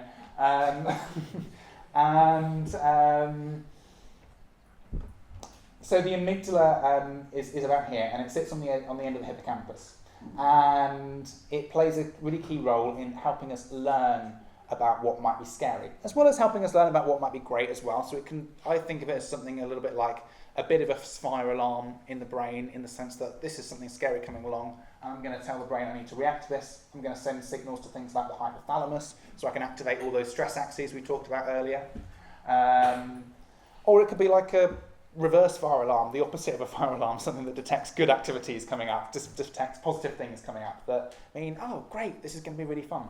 So it kind of, maybe a sensor or something like that, we could argue, is this kind of sensor for saying, what does this situation mean? Does this situation mean I need to panic? Does this situation mean I need to get excited and have lots of fun? So there's lots of work that's been done sort of looking at how the amygdala works. We know that if someone has lesions to the amygdala, so if we look at individuals with damage to the amygdala, then that makes it harder for them to learn something is scary. And it also makes it harder for them to respond when they see something scary. Animals also exhibit contextual fear conditioning. So this has been observed in rats entering a conditioning chamber before a tone is presented. So basically, if a rat goes into a certain environment and they know that in the past they've had bad experiences in this environment, the amygdala starts reacting just to that context. So again, we can think about how that might be relevant to dogs. So if a dog has had a bad experience in a particular park, in a particular walk, in a particular room, in a particular house, say the bathroom. Anyone got a dog that doesn't like being bathed, or worked with dogs that don't like being bathed? Quite a few dogs, particularly long-haired dogs, because long-haired dogs sometimes have associations that they go in the bath and it's painful because people try and groom them and it pulls their fur and it's uncomfortable. Or going to the groomers even, that's scary. Actually, before the scary thing happens, before the shower turns on or whatever it might be, just being in that room can make an individual animal more alert.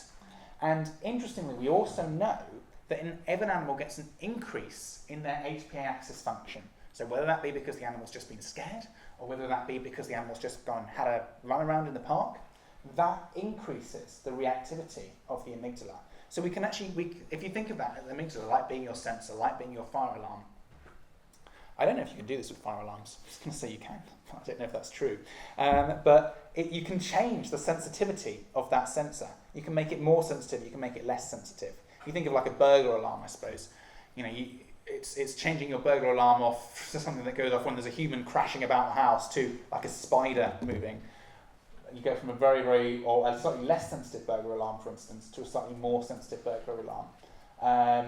And that's kind of perhaps a useful analogy for what's happening in the amygdala. When we activate those stress axes, the amygdala becomes hypersensitive.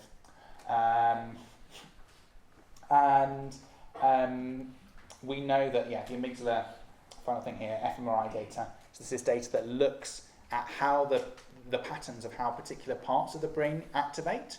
So if we see increased blood flow to the amygdala on the fMRI, that tells us that that's likely being used because there's more energy being directed to the amygdala. Well, that can kind of tell people, or tell researchers, that when an animal is learning that something's scary, the amygdala seems to play a big role in this. Not all fear conditioning is in the amygdala, with that said, so that's a slightly confusing thing, but lots of things happen throughout lots of different regions of the brain. The amygdala plays a big role in it.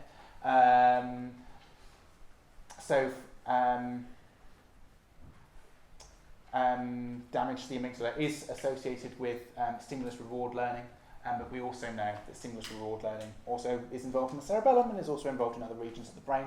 So there's a lot of different regions that seem to play roles in this, but the amygdala does play a big role most generally in fear conditioning, and plays a really, really big role in being sensitive to the context in which that fear conditioning occurred. Was it occur at the park? Did it occur on a walk? Did it occur when I was wearing a particular harness as well? We can think about things like that as context of what an animal was wearing, what the temperature was like, who the animal was with. And specifically as well, it enhances function of the amygdala, and stress axis activation in general enhance the memory of emotionally charged stimuli. And what that means is, if you think of a bad experience in your life, or something that's unpleasant that's happened to you, most people, when they're remembering unpleasant things that have happened to them, they don't necessarily remember so well other things that happened that day. They don't remember the weather that day, for instance. They don't remember what they were doing just beforehand, or what they were looking at. It helps you, activation of the stress axis, activation of the amygdala, learning about something scary helps you remember details that are relevant to that scary thing. But it also decreases your memory of things that aren't so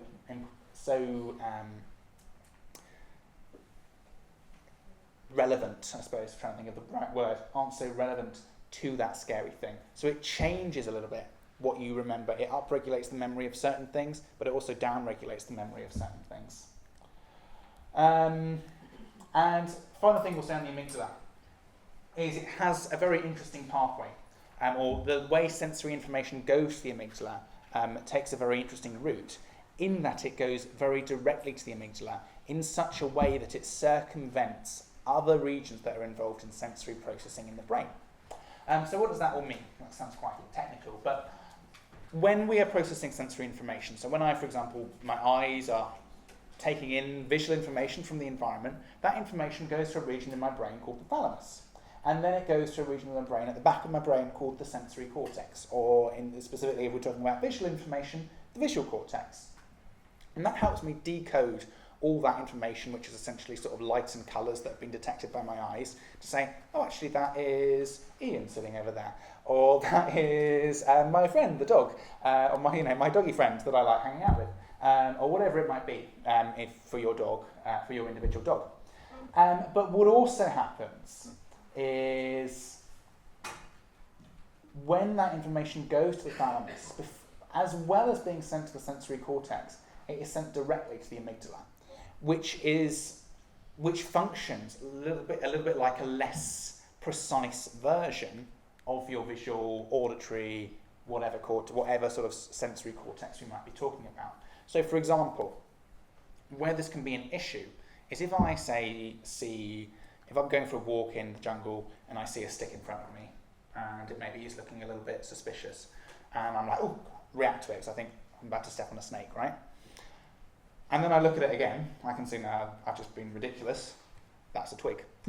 The reason you have that early reaction where you look at something and you panic and you think, oh crap, I'm about to step on a snake, or oh crap, that's a danger there, or you are in the bathroom at night or something and you see a shadow behind you and you panic, is because your amygdala has processed that visual information before your sensory cortex has been able to process it correctly. And from an evolutionary point of view, this is advantageous because it means that you can process it more quickly. This low processing road is more quick because there's less involved in the sensory cortex, and it allows the animal to respond that split second quicker, which, if we're talking a life-death situation, an evolutionary environment, might be really, really good news because it means you started responding more quickly to that threat, to that bear chasing you, to that human chasing you, whatever it might be, and that meant you survived. So evolutionarily, that's a good thing. But in the world we live in today, again for dogs and actually probably for humans as well, this can be quite problematic because it means we can see something scary and we can start reacting. And one of the issues we know with dogs is sometimes when they start reacting, it can be hard to stop reacting because they're like, oh, well, I'm reacting now, I'm going to start barking, I'm just going to keep barking. Now I'm a little bit confused, and now I'm going to keep barking before we've actually processed something properly. Or we might even startle and just panic before we process something properly. I'm not going to go through this because we're a little bit time limited. I think we've got about 10 minutes left, is that right? But if anyone wants to learn about how they study episodic memory in dogs, this is quite a fun study. It's quite cute what they did. So do have a read. So this is asking dogs to essentially remember a little dance that human did and then repeat it a bit later. For those that are interested in why context is so important, there's all these different cells within the memory, one of the parts of the brain involved in the formation of new memories, that respond to context. There's cells called place cells that become active on the detection of specific locations. The dog walks into the bathroom, certain subset of place cells will become active. And when those place cells become active, that changes the likelihood of a dog engaging in certain reinforcement-related behaviours. So, for example, it could be going in the bathroom and suddenly being able to exit the room and find somewhere that feels safe and enclosed might suddenly become really, really important. Or the dog walks into the groomers or the vets, which can be a concern for some dogs. And then suddenly finding an exit becomes really, really valuable because place cells can change the associated value of those certain reinforcers. Say, actually, do you know what? Leaving is really valuable right now. Or, for example, you go into you go into the pet store, for instance. Are dogs allowed in pet stores here usually, or yeah? So yeah, a dog goes into the pet store and can see all these treats, and it's like, actually, yeah, I'm going to go into something. Suddenly sitting seems like a really good idea. I'm just going to sit here, I'm going to sit there, I'm going to sit here and just see if that works for me. So it can change the value of engaging in these behaviours, whereas a dog in a normal context, maybe they wouldn't engage in those behaviours. But at the pet store, where there's someone's there that might give them some treats, yeah, let's do it. So there's all sorts of different cells that are involved in all these things, and again, if you want to have a read about them, I'll let you have a look in your own time, as there's quite a lot there.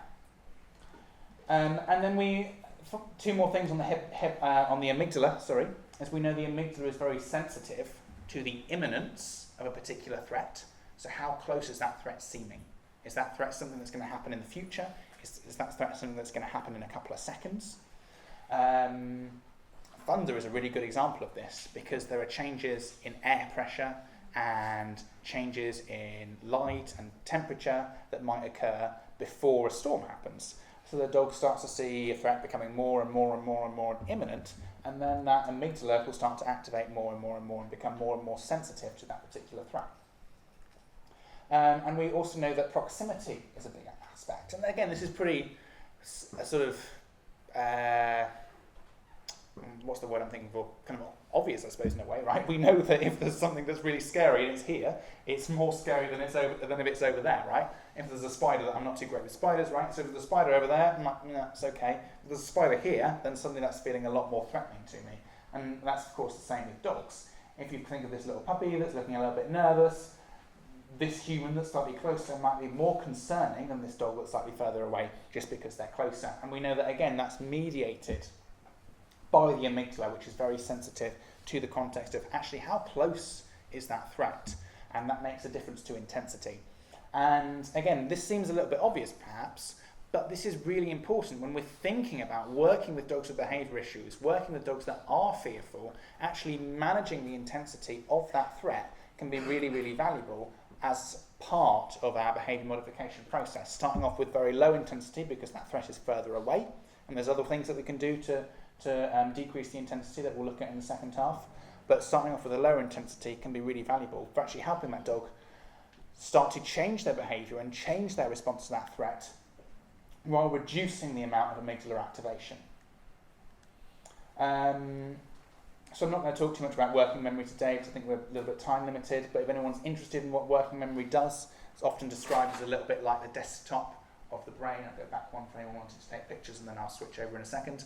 It's a little bit like the desktop of the brain. It's often described as kind of helping the brain decide what we're going to do in a given moment, remember the demands of a particular task, remember what we're meant to be focusing on, remember what we're not meant to be focusing on as well. If we need to ignore something, again, thinking about, I want to probably ignore my phone if I'm meant to be doing a test or something, right? So same with dogs. I need to ignore what's going on out the window if I'm meant to be concentrating on my owner teaching me to do something. So then the second thing that's kind of a little bit of an overview of what working memory does. And working memory, for anyone that's interested in the brain, tends to be associated with these frontal regions of the brain around about here. So where it says number 9 and number 3. This, just as a sort of side fact, this huge region here, that's number 65, that's the olfactory cortex in dogs. It's massive. That's why dogs have such a good sense of smell. They have massive olfactory cortices. So a key part in working memory function is this frontal cortex. And we know that without this frontal cortex, our brains start to work very, very differently. And one of the traditional or kind of oldest case studies that we have on this is this guy called Phineas Gage, I think from the US. And he was a railroad worker in 1848, and he suffered this injury where this sort of pipe from the railroads exploded and went through his eye. So it went through his eye and out the top of his brain. And he survived this, but it completely changed his personality. And after the accident, he suffered from poor insight and poor decision making, diminished emotional reactions, and particularly in social emotions. So it's actually that frontal cortex is really important for helping us process those slightly higher level emotions, going beyond that emotion, going beyond, oh, it feels good to interact with you, to actually thinking about what does this other individual need, whether this is another dog, whether this is a person I'm interacting with, in terms of that interaction, being able to respond to someone else's body language. And we know, again, dogs are really good at responding to our body language. And then a lot of that is down to some of those frontal regions of the brain. And also more impulsive behaviour. So has anyone got an adolescent dog between about 12 months and 20 months? Yes, someone nodding there. So what we know with adolescent dogs is, well, what we know with adolescents in general, whether we're talking about dogs or humans or any animal, is it takes longer for this frontal region of the brain to develop. And in adolescence, so when we have children, they're young sort of children under about 12 years, the frontal region of the brain isn't developed, but neither is the emotional region of the brain.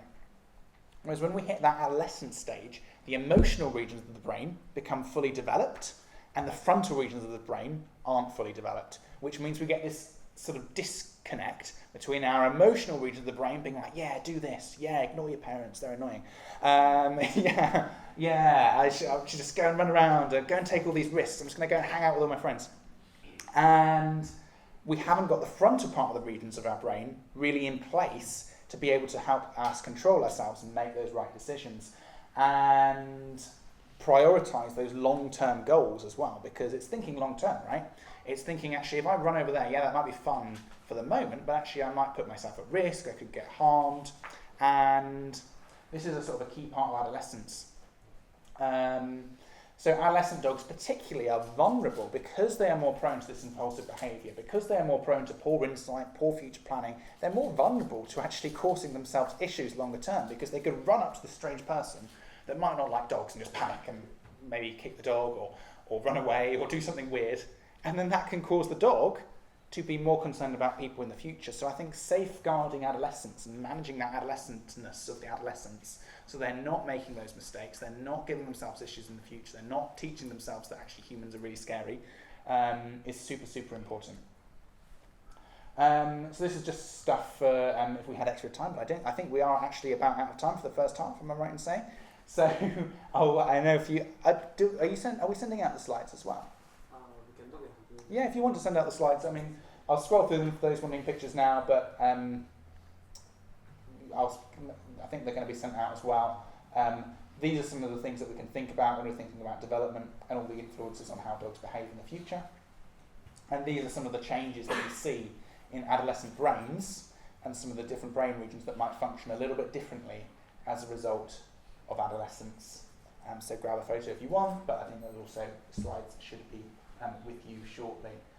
One big one is changes in gonadal hormones, not actually specific to adolescence. That tends to happen at puberty, being a slightly different thing to adolescence, but gonadal hormones starting to function a little bit more tends to happen from 6 months onwards, and that can lead to some changes in behaviour as well. So if anyone wants to have a chat about those in the Q&A, that can always be quite an interesting one. And of course, particularly relevant to dogs, because a lot of people are having to make decisions around potentially neutering or spaying their dog, and when the best age to do that is, or if it's an appropriate decision for their dog. Super difficult discussions there sometimes. And your canine brain. Oh, there we go, some extra things as well. Different regions for you. Okay, brilliant, we're all done. Okay, I think there's a short break and then we'll be back, right?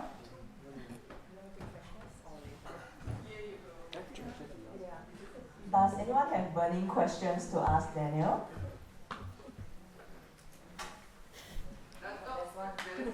Yeah? In your slide with the different dopamine levels, Mm-hmm. are they able to collect that data every 5 seconds? So that's single cell recording. So they'll do that it's usually based on rats that they'll work with in labs, where they actually connect an electrode to the rat's brain. So they're able to monitor it sort of as it's happening, basically. They insert it into the brain, into the region of the brain that's involved in that dopamine signaling, so the nucleus accumbens, and they actually record what is happening as the rat is engaging in a behaviour. So they do it, so the rat will be there, we'll have it inserted, we'll have this inserted, and then they'll be able to go along with their daily life, they'll have this kind of out of their brain, then they'll get the rat to learn something like press nose, often what's known as nose poke tasks for rats, where they get them to press something, and they learn to do a behaviour. And then they will watch they're able to track and observe the dopamine levels as the rat is engaging in that behaviour. They wouldn't obviously be able to do that in humans, because hopefully no one's trying to do invasive brain studies for the sake of research in humans, or dogs, to be honest. Yeah. I mean, it's not great with rats, I would say, for rats, but yeah. Cool. If we have no other questions, we can head for a break. We've got a 30-minute break now, so there's some refreshments outside. So feel free to go outside and have your refreshments.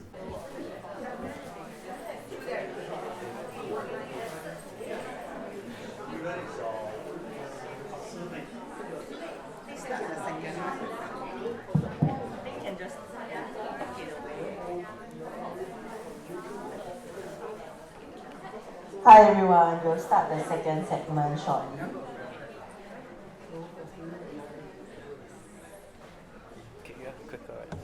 Okay, just let me know when you want me to go. Oh, you good to go? We're going?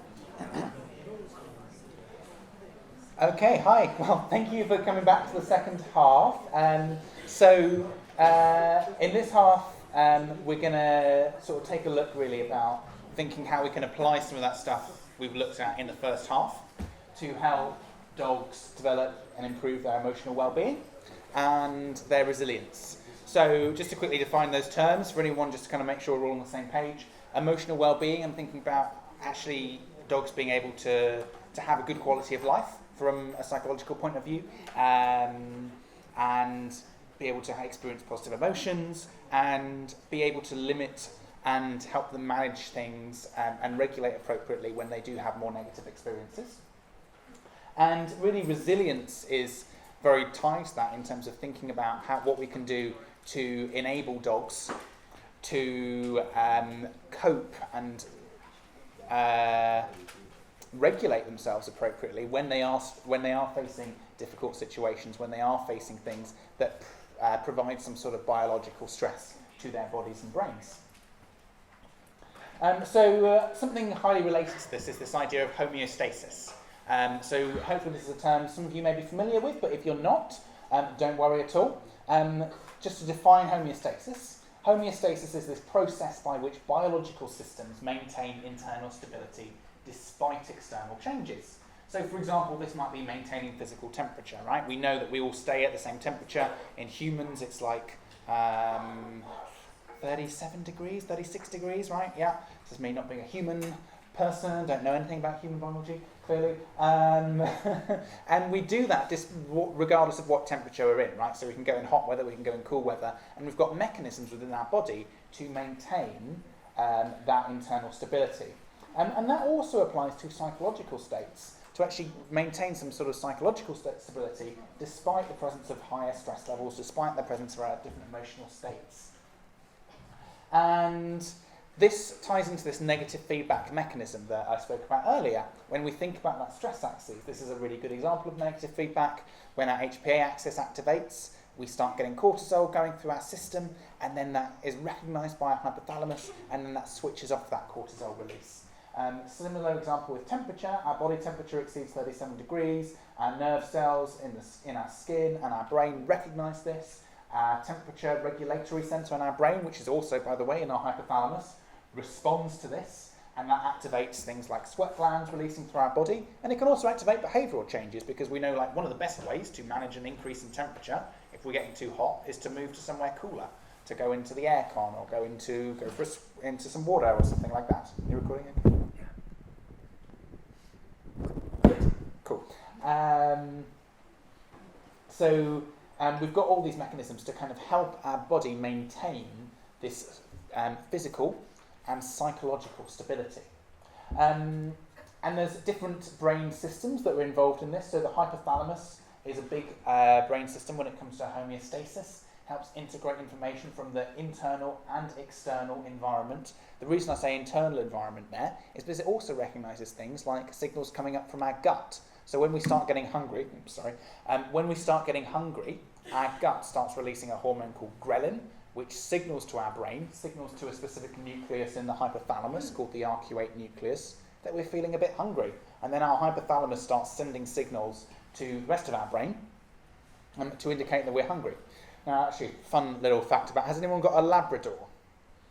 Anyone got a Labrador? Okay, so a fun fact about hunger signalling in Labradors is they do have a genetic polymorphism, so it's essentially a sort of a change in their DNA that means that this hunger signalling system that signals satiation doesn't work so well in Labradors. It's more difficult for their hypothalamus to say, I'm not hungry anymore. It doesn't really do that in the same way as other breeds. So that's why they're often feeling hungry, is because their hypothalamus is like, yep, no, you've just eaten a full dinner, but you are still hungry.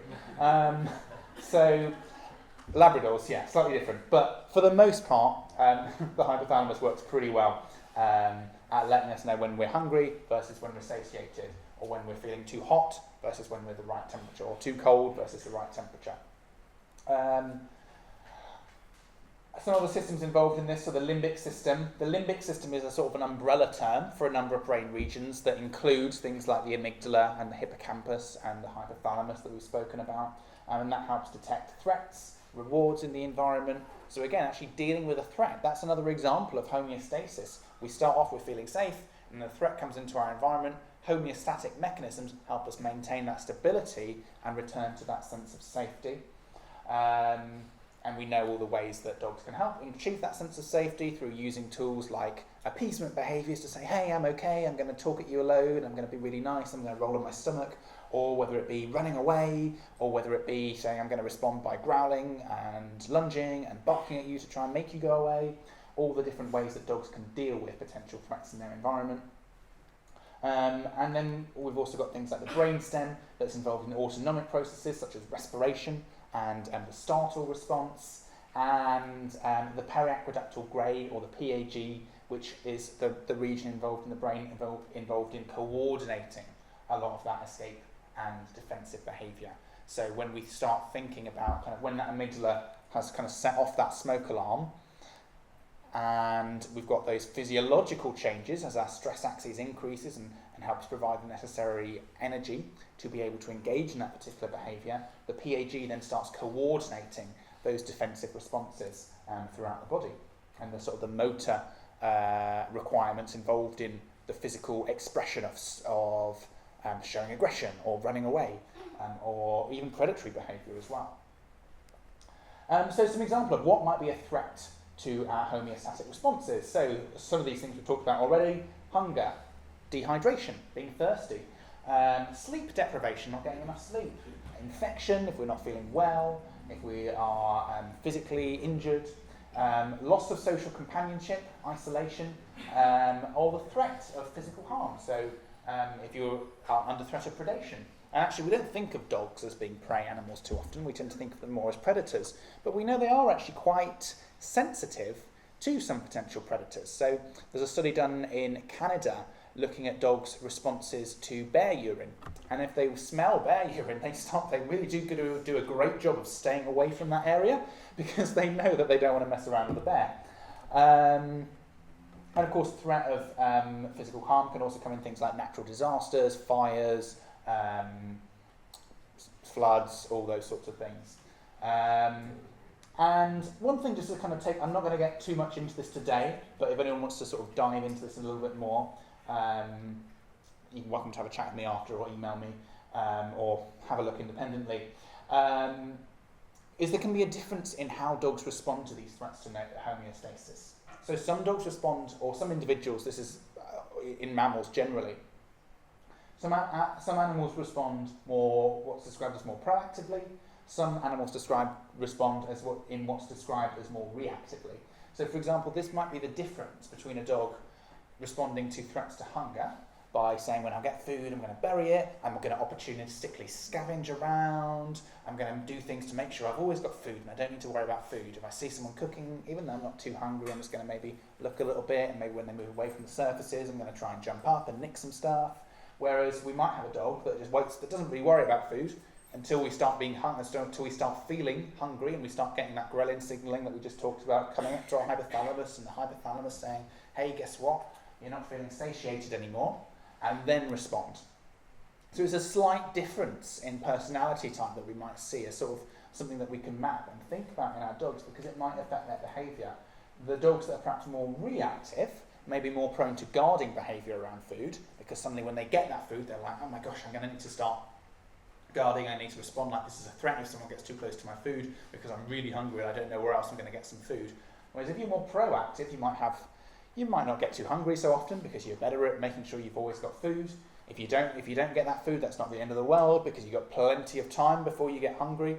So those different personality traits may have different pros and cons in terms of what we might have to think about from managing dogs. Because of course this dog, great for making sure we're not going to have issues where we have conflict over food, but it might be a bit annoying that every time you're trying to cook dinner that something's getting nicked, or someone's breaking into the cupboard, or something like that. So it's different personalities, not necessarily say particular traits are better or worse. It depends on the individual environment for that dog. And then the final thing to say here as well is threat response doesn't necessarily equate to fear response. So if a dog, when I'm talking about threats, I'm talking about our brain, things that our dog's brains respond to as a potential threat to survival. Things that aren't necessarily an immediate threat, for example, being hungry, doesn't mean you're about to die, but it does mean that at some point we need to get some more food so we can survive and thrive long term. So it doesn't necessarily mean a dog is fearful just because a dog is engaging in a threat response. So a threat response might be searching out some food. It doesn't necessarily mean that dog is feeling really, really scared about the idea of not being able to find food, if that makes sense. And I think that's particularly relevant to when we're talking about things like resource guarding behaviour, because it can be confusing. What is the emotion that a dog is experiencing? If you've got a dog and they've got their food and they're growling at you and you try and get near their food bowl, what is going on for that dog? Are they feeling scared? Possibly. Maybe, if they've got some history of bad experiences of people getting close to their food. maybe if they've got bad experiences of their food being taken away, but it might also just be that they're maybe feeling a little bit frustrated that they're not going to be able to get their meal as easily. So it's hard to say what that specific emotion is, or what that feeling is that dog is experiencing in that situation. So one big thing that we can think about when tackling some of these issues and tackling the source of some of these behaviour issues, because we know that homeostasis and these homeostatic needs are super important for dogs. And much of the behaviour issues that we see, whether that be threat-related behaviours, threat-related responses, whether that be responses related to ensuring dogs ensuring that they get the food they need, whether it be responses related to ensuring dogs have their social needs met. Again, thinking of those dogs with separation concerns that may really, really struggle when they're left on their own. All comes down to this sort of umbrella of homeostasis. And in 2023, Griffin et al. Released this paper which sort of developed this hierarchy of needs, looking at the different needs sort of accumulated by speaking to a lot of different dog professionals that were relevant to dogs. And they broke it down to physiological needs being at the bottom, so the most important couple of things, so thinking about access to water, access to food, safety needs, the ability to make your own choices, to have agency, to have a feeling of safety, that need to feel safe, not just be safe. The access to appropriate places for toileting, access to shelter and housing, access to preventative veterinary care to treat diseases, injuries, illnesses, grooming and maintenance, having a clean and sanitary living environment. You know, things that may seem a little bit obvious, but actually are really, really important to dogs, and making sure we're covering this. Provision of a place for undisturbed rest as well. And this is a really challenging one, particularly if you're thinking of busy households where you've got kids that are running around and making noises. Actually, sometimes it can be really difficult for dogs to get undisturbed rest. And one issue I see a lot is where you've got families with kids and the kids haven't been taught to leave the dog alone when the dog is sleeping, and the dog can start really guarding their sleeping space because they learn that sleeping space needs to be protected so they can actually get the sleep they need. And then that can, of course, become a problem with the dogs then potentially behaving concerningly around the children, which is usually when I get called, rather than the person actually worrying about the dog getting enough sleep, because it's really easy to not notice that your dog's not getting enough sleep, but you do then notice when your dog starts growling at your child. So also thinking about provision of appropriate bedding, actually what the dog needs to be able to sleep. I would argue perhaps if I was picking at this hierarchy that sleep probably needs to go down here because it is such a core physiological need, but they have put it here, so that's pretty good still. And then social needs as well, so thinking about actually the importance of social contact, social support, movement needs, your needs for physical exercise, your need to be able to move around, your need to be able to explore your environment, and then also your cognitive needs, and we'll have a think about what we can do to meet dogs' cognitive needs today as well. So that need to maintain and promote cognitive functioning, need to avoid boredom and frustration. So there's quite a lot written about this in the Griffin et al. 2023 paper. It's quite an accessible read as well. If anyone wants to have a sort of a dip into some of the science of dog behaviour, it's quite a good paper to have a look at. So the frustration of unmet needs. So they're tying this back into kind of one of the big topics of today is how frustrating it can be for some dogs when their needs aren't met. Think of that example of a dog that just can't get enough sleep because they can't find a quiet place in the home to actually get any sleep. Dogs need, by the way, when we're thinking about sleep, about 13 to 16 hours of sleep over a 24-hour period. There's a little bit of debate on it, but actually that's often a lot more than we facilitate in the household. So actually it's really important to think about what we can do to ensure our dogs have the opportunity to get their sleep needs met. So we know dogs thrive when their physical, emotional and behavioural needs are met. And we know that frustration can arise when aspects of their ethogram, so their ethogram being those set of behaviours that a dog needs to engage in or the set of behaviours that a dog would engage in a natural environment. We know that frustration can arise when aspects of that are blocked or unmet. And blocking in particular, if a dog's trying to engage in a behaviour and we keep saying, stop, don't do that, stop, don't do that, and the dog's just trying to do that, so whether that be trying to cross the road and we say, no, you can't do that, you can't go over that, then that can make the dog want to do that more. Now, of course, we all know, right, that doesn't necessarily mean that we just say, yeah, just walk your dog across any road you want, don't worry about the traffic, it'll be fine, because we've got to take care of our dog's safety, and our own safety.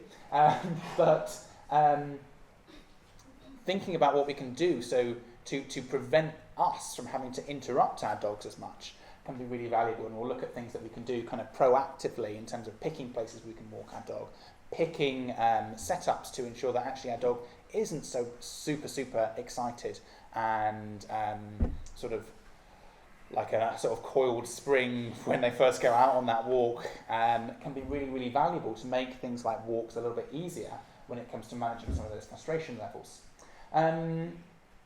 So frustration due to unmet needs may result in what's known as this post-inhibitory rebound, which is where if we suppress behaviours, that those behaviours intensify when opportunity arises. So a really good example of this as well is predation behaviour. So if we're constantly saying, if our dog's constantly seeing stuff that they want to chase, has anyone got like a dog that really likes chasing stuff? Yeah, so a few people do. So if our dog is constantly seeing stuff that they want to chase, and we keep saying, no, don't do that, no, don't do that, and tucking their lead, the moment that dog has the opportunity that the lead's a bit loose, or you drop them, or something goes wrong and they have that opportunity to chase, because we've been preventing that behaviour can come back even more strongly. So when we're thinking about frustration, there's a few things that we can think about doing to reduce some of that need and some of that frustration around these things like predation. Firstly, identifying and meeting core needs, because we know that if a dog's core needs aren't met, they often start meeting the needs they can more intensely. So to give you an example of this, if a dog isn't able to engage in the sort of exploration and motion needs, or perhaps a dog is limited in their abilities to interact socially with other dogs, then we can start to see them compensating for that through other mechanisms. So, for example, this is where we might see dogs engaging in what's known as these stereotypical behaviours, where a dog starts showing these kind of predation sequences, that they're just pouncing on stuff in their own environment where there's nothing there, or they might start spinning around in circles, or they might start mutilating themselves and biting their own skin, or plucking, pulling their fur out.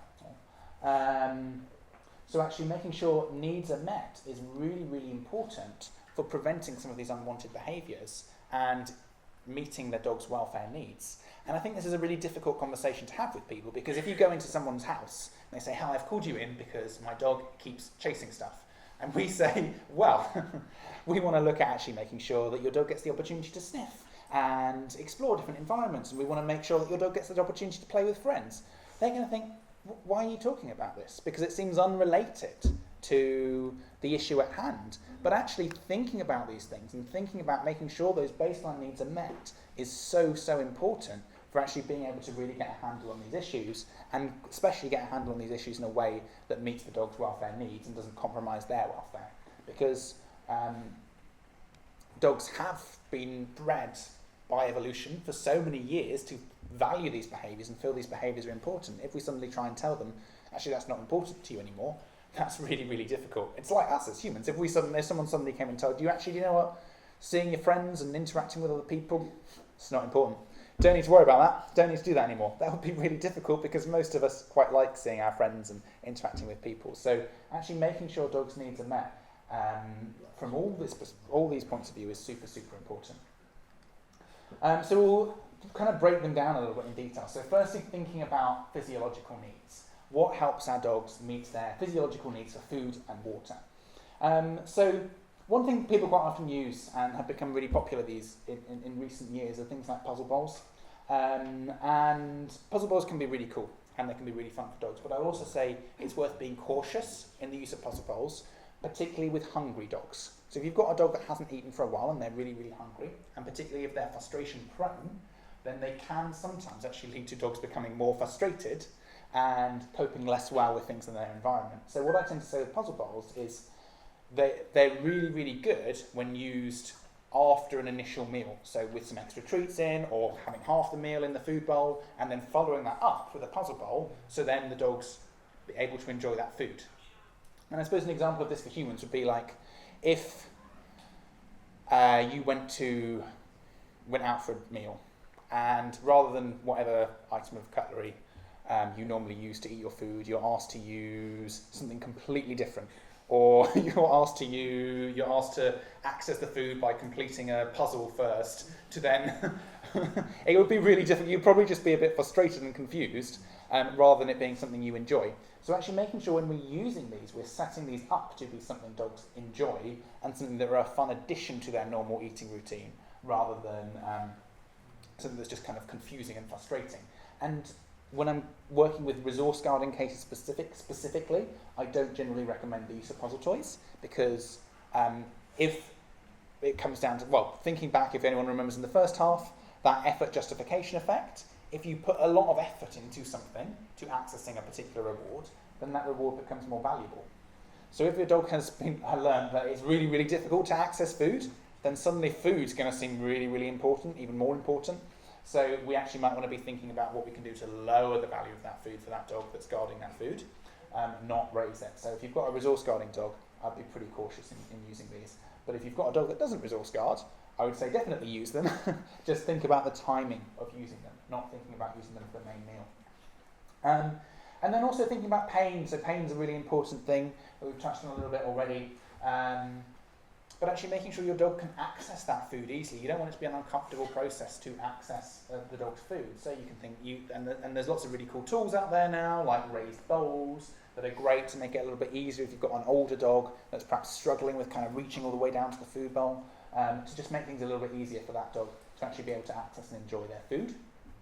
Now water is something that's also really important. Again, this sounds a little bit obvious, but often people go out without having like a water bowl available for their dog. And actually bringing things like a water bowl with you or a little water source can be really, really valuable, because dogs need water for their physical health, of course, but also their brain function.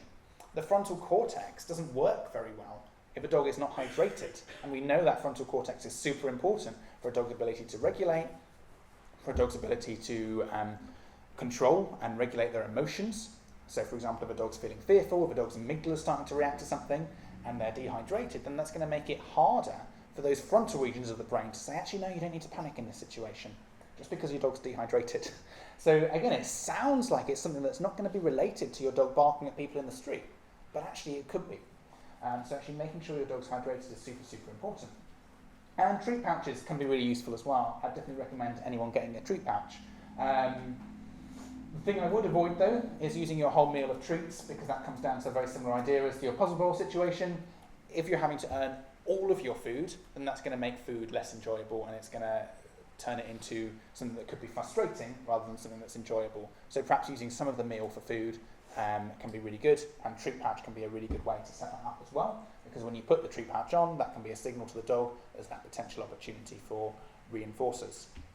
There are some situations where I wouldn't necessarily recommend a treat pouch. If you're introducing dogs to each other, maybe don't use a treat pouch, because then that just adds another potential source of conflict in the environment of who's going to get those treats.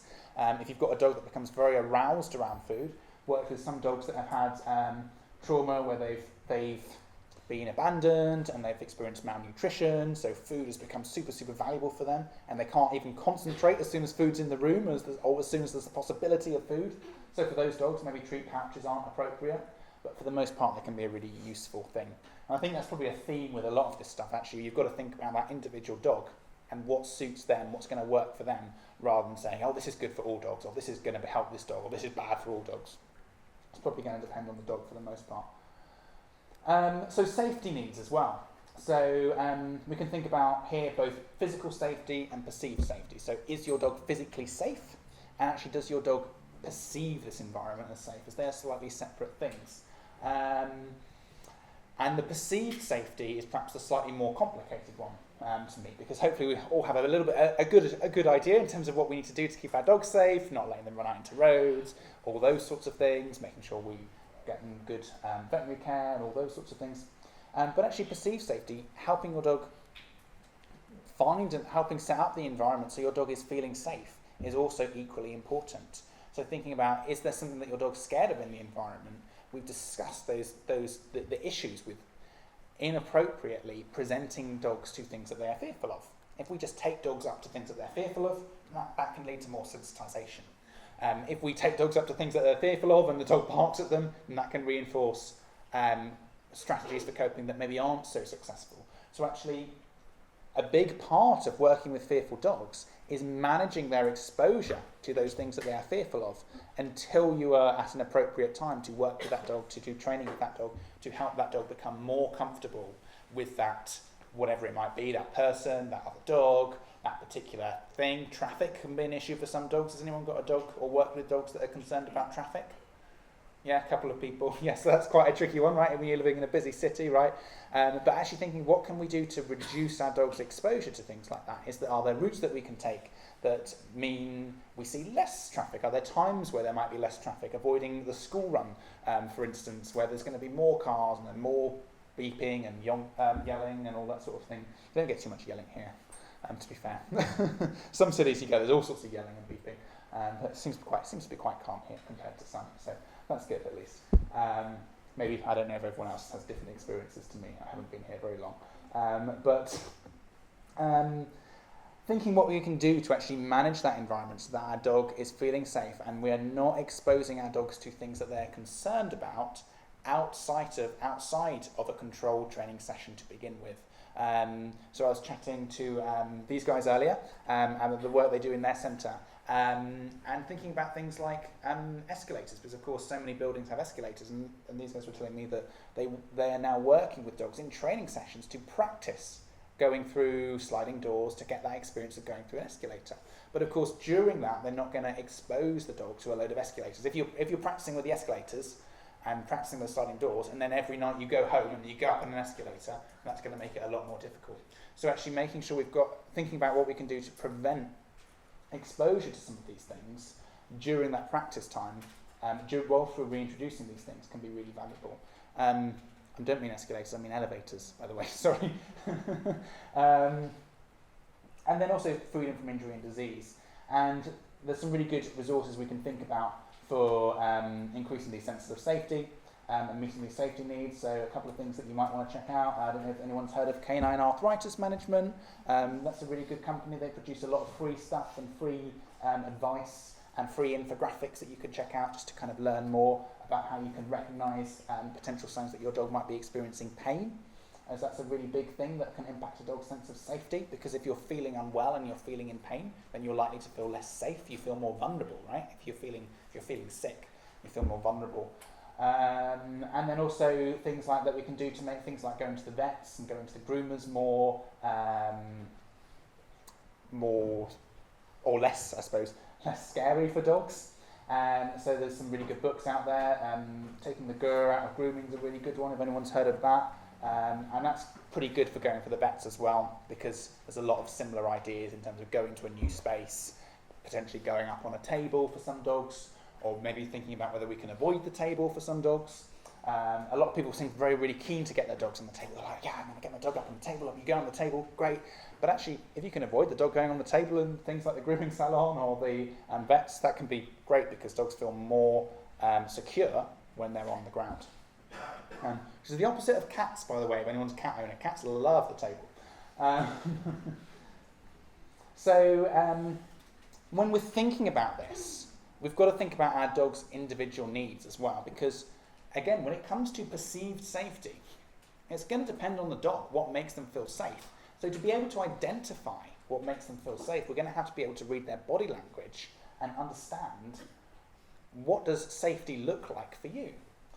So being a little bit aware of dogs' body language is really valuable. And again, there's some really good resources on this, some really good books on dog body language that's worth checking out. I think Lily Chin's written one, if anyone's heard of that, called, I think, Doggy Language, possibly, but I'd have to double check. And then there's another one out, I think, called Dog Communication by Sally Gutteridge is another good one. It's got some good images in. So those are a couple that it's worth having a look at if you wanted some dog body language books to kind of go in a little bit deeper on some of this. But just very quickly, some things that you can look out for is thinking about the dog's posture. So are they kind of looking really tense, or is their posture quite loose?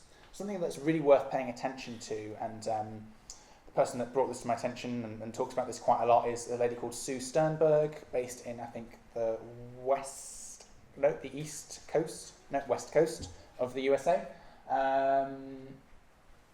Is this idea of actually how much a dog's feet are moving.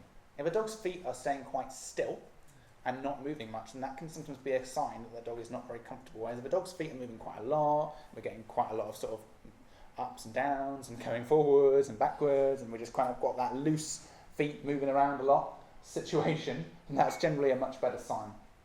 And that's a good one to pay attention to, because if I see a dog that's just suddenly stopped and their feet have stopped moving, that's when I might be thinking about increasing distance between me and that dog. Lots of clues in their head when we can think about what their ears are doing. Are their ears facing forwards? Are they facing backwards? Are they tucked right back? What's their jaw doing? Is it quite a loose, relaxed jaw? Is it quite a tense jaw? What's their lip doing? Are they puffing the lip at all? What their eyes doing? Are we seeing dilation of the pupils? Are we seeing sort of squinting eyes? Are we seeing things like slow blinking as well? Slow blinking, kind of repeated blinking, can be sometimes a really good communicative signals from dogs that they're feeling comfortable with you. Brow position as well. We can sometimes notice like changes in brow position. They're we can sometimes see almost like a little frown from some dogs. And there's not meant to be a comment there. Brow positioning. Put a comma there by mistake by the looks of it. Tail movement as well, and this is something that can confuse a lot of people, because the sort of the common myth, I suppose, is that if a dog's tail is wagging, they're really, really happy. And what generally the best thing to remember with tails really is tail movement is a signal of a dog's arousal level. And we know from, if we think back to that circumplex model, right, arousal can be high in both positive and negative situations.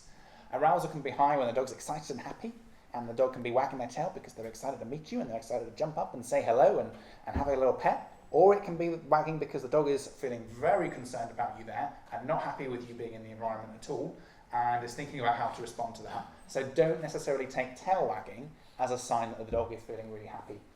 And also what's known as displacement and appeasement behaviour. So I've given a few examples of these. Appeasement behaviour being that example of a dog that's trying all these things to sort of appease the person there or the dog that they're interacting with, trying to sort of get ahead of things by that human equivalent of kind of talking a lot, by maybe rolling on their stomach, by maybe looking very small, by maybe going into that play bow behaviour. Is anyone familiar with the play bow? If I say play bow, yeah, that sounds familiar to most people, that's good. Where they kind of have their bum a little bit in the air and their paws forward. Things like head turns as well, not directly staring at another dog is a really good sign. If you're directly staring at another dog. We were taking a walk yesterday near the reservoir, and we could see all the signs with the monkeys, right? Don't smile at the monkeys. And kind of the funny thing is, right, as humans, we're the only animal where smiling is okay. The rest of animals are like, no, don't do that. That's bad news if you start smiling, right? It's just humans that think smiling is a good thing. So we need to remember that when we're interacting with dogs. And the displacement behaviours, that tends to refer to behaviours that are happening, normal behaviours in a slightly inappropriate context or a slightly unusual context. That's when we might see dogs yawning a little bit when they're uncomfortable, or scratching themselves, just sort of doing things. And it's an interesting one, displacement behaviours, because no one's quite sure why dogs do this. Whether this is a way of distracting themselves, whether this is another form of appeasement, but they do seem to do this as a way of handling situations that they might be slightly uncomfortable with. So have a look out for your dog. See if you notice any displacement behaviours that's common in them, because again, there's going to be individual factors here. Some dogs just yawn like crazy when they're uncomfortable. Some dogs start panting. And you've got to think context here as well. So if your dog's panting because you've just been on a jog with them, then that's okay. But if your dog's panting and just got up, or just got someone new in the house and just running around, or not running around, walking around the place panting, then that might be a sign that they're not too comfortable in that situation. And thinking about what your management strategies are to help your dog feel safe, whether it's thinking about quieter locations that you can take your dogs, thinking about if it's alternative activities, actually, would we be better off not going for a walk today, and thinking about what else we can do, some training within the home, whether we can set up some puzzles and some games within the home, whether we can introduce the dog to some new stuff within the home that might be better than going for a walk on a particular day. Distractors can be good. So again, we've got storm weather, so that's where things like box fans, radios, all that sort of thing can be really good distractors that prevent the dog from being able to be so aware of things like a thunderstorm. High value treats as well can be good distractors. Now, obviously, if we're talking about a storm, you're going to have a lot of treats. You're going to have quite a fat dog by the end. So that might not work so well. But if we're thinking about, we've got a dog that's walking down the street and they're perhaps a little bit concerned by something that they've seen, and actually having a distractor, if you know that your dog is maybe a little bit concerned about people wearing hats, or a little bit concerned around a particular type of dog. We've just seen a husky walking down the street, right? And we need to distract our dog because we know that they don't do too well with that. Then actually that's where having a high value thing that we can use as a distractor can be quite good in that situation. It's not going to teach your dog anything new. It's not going to stop the behaviour, but it means that outside of those training sessions, it's a tool you can use to help your dog feel a little bit safer. Actually, another one can be quite good. I'll just mention these as well. Baby gates, barriers within the home can be super valuable. If you've got a dog that's concerned around new people coming into the home, I would say probably one of the worst things you can do is put your dog on lead when new people come into the home. Because as soon as you bring in that tether and that kind of restriction, then that can make the dog feel less secure. That can decrease their sense of perceived safety, and it takes away that option to be able to run away, right? Because suddenly you've got like a 1 meter diameter radius of places you can go. So actually thinking about things like barriers, baby gates, so your dog's got a little area of the home where they know they're not going to be disturbed, and they can watch that new person coming in, they can observe them, they can have some time to realise that person's no threat to them, and then that person can perhaps sit down and they can be introduced to the person appropriate, or we can have the person come up and throw them some treats over the baby gate. It gives you a lot of flexibility to safely introduce dogs to new people and do it in a way that the dog is comfortable with, which longer term gets you to a point where the dog becomes increasingly comfortable with new people coming in the home as well. And this can sometimes be good also, like if you have a lot of deliveries or a lot of people coming and going from your house, sometimes it can be good to, rather than have people knock at the door or ring the doorbell, put a little note on your thing saying, can you call me? Or if anyone's got the, I don't know how popular they are here, did you get anyone with the Alexa doorbells that you can ring and they notify your phone? They can be quite good for dogs because they notify your phone rather than ring ding dong and everyone hears it, right? So there's a few options that you can work with to actually just reduce some of that stress of people coming in the house, to make things a little bit easier for you to then work with your dog and help them become more comfortable and confident with people coming into the house. So a couple of key things, a couple of key papers in the last few years that we might want to take things from when thinking about behaviour problems in cats and dogs. So firstly, noise sensitivities in dogs, an exploration of signs in dogs with and without musculoskeletal pain using a qualitative content analysis. That's, again, complicated sounding title, but kind of the key conclusion for that is if your dog is in pain, then they are more likely to experience noise sensitivity, or if they are experiencing noise sensitivity, then they're more likely to experience pain. So if you've got a dog with noise sensitivity, or if you're recognising noise sensitivity in your dog, then that actually should be considered really a potential sign of pain, a potential sign that dog needs a vet check to identify some underlying pain that could be related to that noise sensitivity. I'm not saying every dog that's worried about particular noises is in pain, but it's a potential sign to be aware of, it's a potential symptom to be aware of. Second thing is pain and behaviour problems in dogs and cats. And again, this is coming into this pain conversation. Daniel Mills being the main author in this paper, which I believe was here not too long ago, potentially, so some people might have seen him. And basically this finding that actually, this looked at, I think, 5 animal behaviour clinics in the UK, veterinary behaviour clinics in the UK, and they found generally between about 60 and 80% of cases that were sent to these referral clinics involved some kind of underlying pain. So huge amount of behaviour problems are linked to underlying pain. And I would say one of the difficulties when you're working on behaviour problems and dogs with behaviour problems is people think, okay, I hear that information, but that doesn't apply to my dog. I don't think my dog's in pain. And I would advise you or advise anyone that kind of feels like that to think, actually it could be your dog. Because even though they may not seem like they're in pain, even though you may not get that impression that they're in pain, they could be in pain.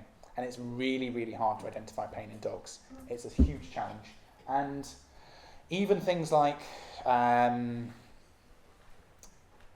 of things like X-rays, scans that you might typically think of as being good at identifying pain in dogs aren't necessarily the most predictive things as whether dogs are in pain. So, I mean, an example of this is in humans, right? We often experience things like back pain because we're not really meant to stand on two legs and all of this. You can speak to sort of the evolutionary biologists about it, and they'll tell you it's awful that we're standing on two legs and this and this and this, and it's not good for your back. Okay. Anyway, we get a lot of back pain, but if you put us in like an X-ray and scanned us, you wouldn't necessarily be able to identify that and say that we have back pain just from looking at that. It's so much of our identification in humans of the pain that we experience comes from us being able to verbalise that we're experiencing pain in these situations.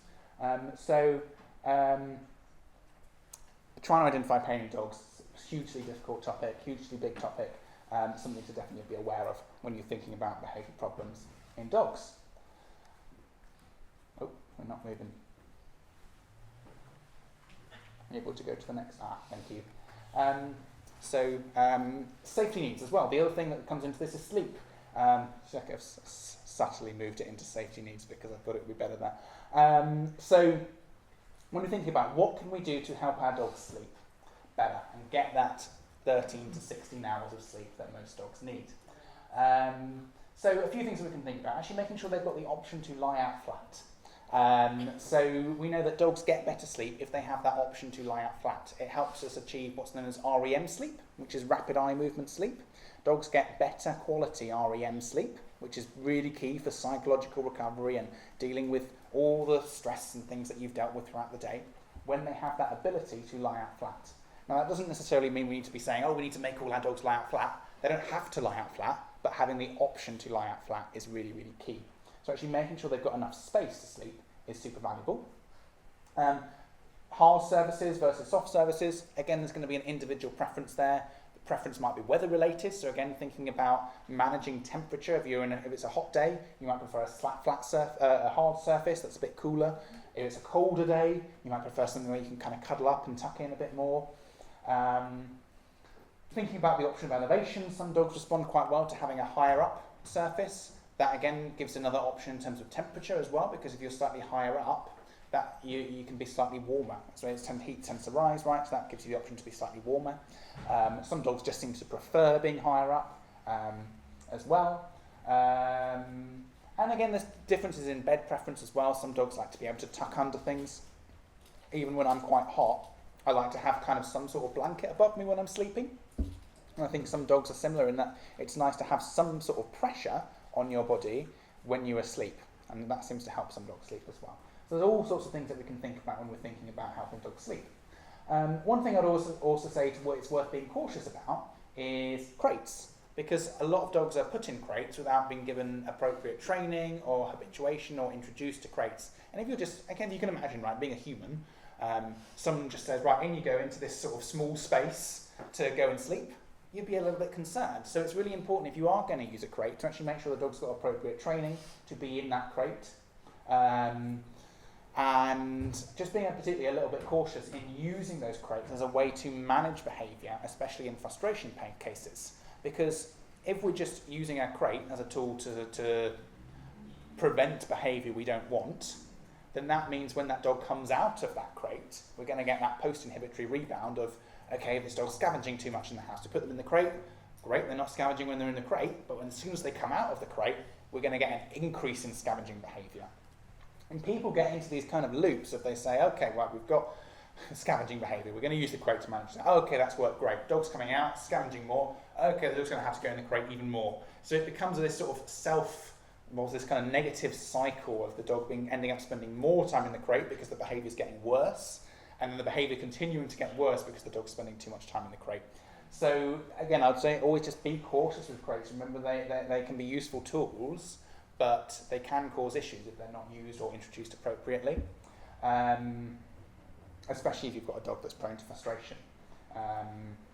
And the other thing with crates as well is making sure the size is appropriate. So you need to thinking about being able to lie flat, thinking about making sure the dogs have got enough room to be able to have some hydration and water in the crate, making sure the dog's got options in terms of potentially being able to move around surfaces as well, so perhaps got a blanket, perhaps got a harder space. Generally, it's going to be hard to meet all those sleep needs in the crate, but there's things you can do to increase the ability of a dog to get really good sleep if you are using the crate as well. So social needs as well. So social isolation hurts. So we know that brain regions involved in physical pain also activate when we're experiencing social pain. So this comes back to what I was talking about earlier with fMRI studies.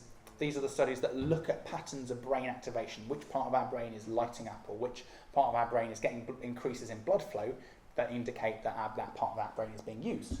And if we look at brain regions that light up during physical pain, there is a huge overlap between the brain regions involved in processing physical pain and brain regions involved in processing emotional pain.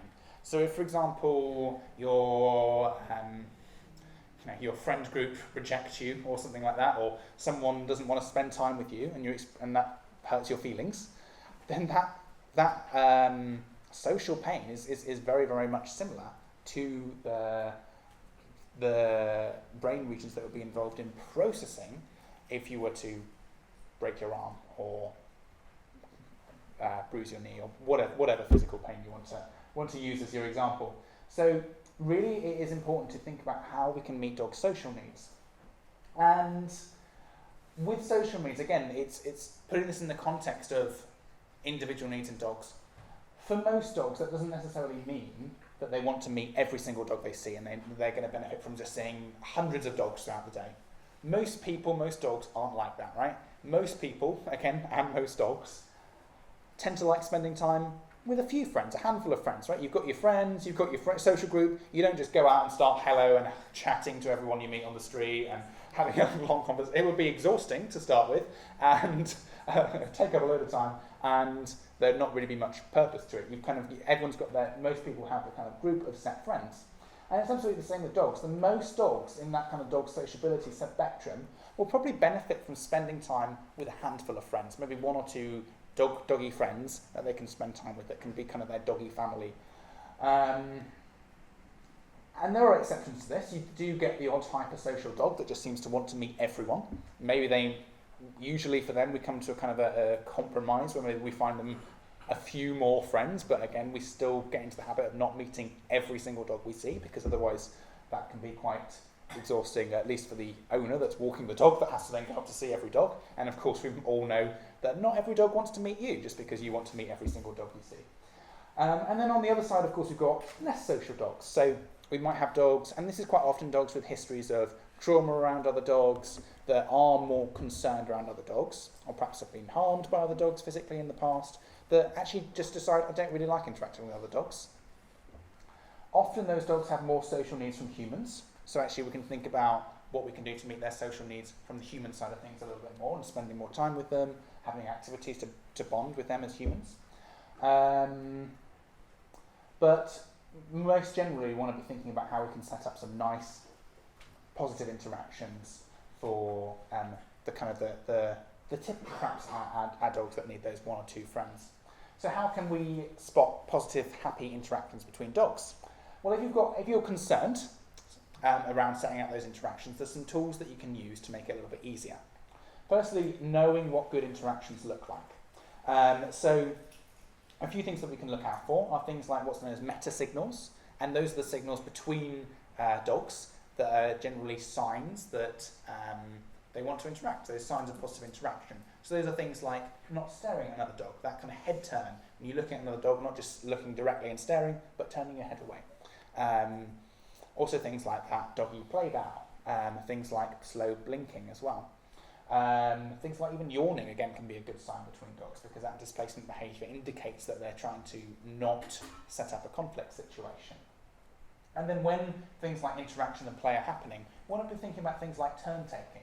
So for example, you've got one dog that chases the other dog for a little bit, and then we swap over, and then the other dog chases the other dog for a little bit. So that's kind of your role reversal as well. Turn taking might be things like if you're interacting with a particular toy or interacting with a particular human, actually being able to comfortably both take turns in interacting with that human without there being any concerns as well.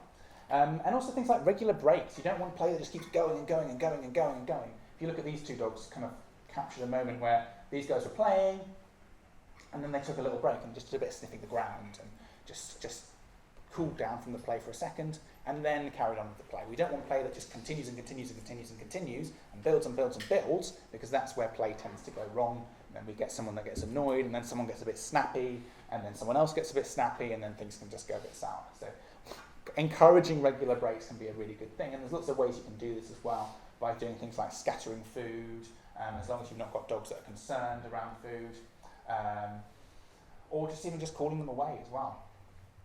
And also self-inhibiting. So for example, if you've got, say, something like a lurcher playing with something like a chihuahua, and they're doing chasey games, then if that lurcher is just running around and chasing that chihuahua and then running away from that chihuahua at top speed, that chihuahua is not going to have much of a chance, right? So what you want to see during good play is a dog that's actually able to inhibit themselves and able to kind of run a little bit more slowly, even though they could run more quickly, because they're adapting for the other dog that they're playing with. Or for example, this dog, this big German Shepherd here, could probably cause quite a lot of damage to the little schnauz. But they can quite happily play bitey games together, where they kind of do a little bit of mouthing here and there, without it causing harm to anyone, because the German Shepherd's not using her full power on this little schnauz, because she's playing rather than trying to cause issues for him or trying to engage in some sort of conflict. And if you're looking to set up an interaction between new dogs, there's some really good tools out there as well. So the first thing I'd always recommend is long lines as a starting point.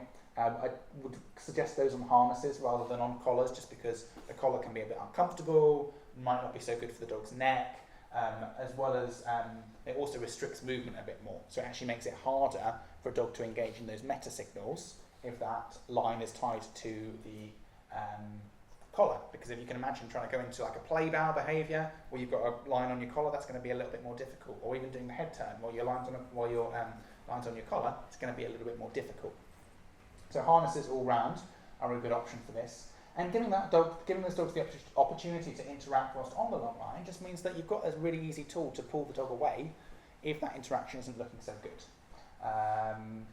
Muzzles are another good one. If you're concerned, thinking about muzzle training the dog, so give them an opportunity to interact with another dog, and just know that if something does go wrong, my dog's on the muzzle, so he's not going to be able to do any harm. If you're using a muzzle, it's worth thinking about a comfortable muzzle, not something that prevents the dog from being able to open their mouth, because that means it's harder for the dog to, again, signal to the other dog, and it's also harder for the dog to be able to take things like treats, harder for the dog to be able to rehydrate, which are all things that we know might be important for supporting a good interaction. And also thinking about muzzle training their dog, so not just putting the muzzle on the dog for the first time and then saying, go and interact with this new friend, because the dog's probably going to be a bit concerned, like, what is this thing on my face that I've never seen before? So thinking about some muzzle acclimatization is really good, and you can do things like, you get a muzzle and like stuff it with some paper and then some food, and then slowly reduce the amount you're stuffing the muzzle so it becomes more and more like just feeling like it's a normal muzzle, and then the dog's putting their face fully into the muzzle to get that food eventually. Can be a really good way. I'm not sure if I've described that the best, so I can put a link for a video in the slides when I send it to you if anyone wants to kind of get an idea of what that might look like. So social. So let's have a look at this interaction, just to kind of take something out of it and kind of see what some of these things might look like in practice. So I mean, firstly, if we kind of look at what little Schnauzer's doing there, we can see things like head turns from him. And then if we look at things like there, we can see one dog coming up. He's then got distracted by food there. And we can see things like turn taking in terms of doing different activities, right? We're going rolling around, we're going chasing, and we're going rolling around. And then we're going into play bows, right? And then she's like, come chase me. He's like, I chased you. So there's lots of things that we can look out for there. He's starting off with some chasing. They finish off with her chasing. There's lots of cool things that we can look out for there that signal this is really good quality play. Then we can also think about movement needs, so getting further up that hierarchy. How can we give our dogs good opportunities for movement? And there's all sorts of things that we can set up and kind of I suppose tools and resources that we can have in our house to give our dogs opportunities to move around and explore different environments. Has anyone heard of free work? No one? Okay, cool. So free work is a really, really cool thing to check out. It's developed by someone called Sarah Fisher. I think, she's based in the UK as well. And it's looking at sort of setting up different environments for your dogs to explore different surfaces, heights, textures.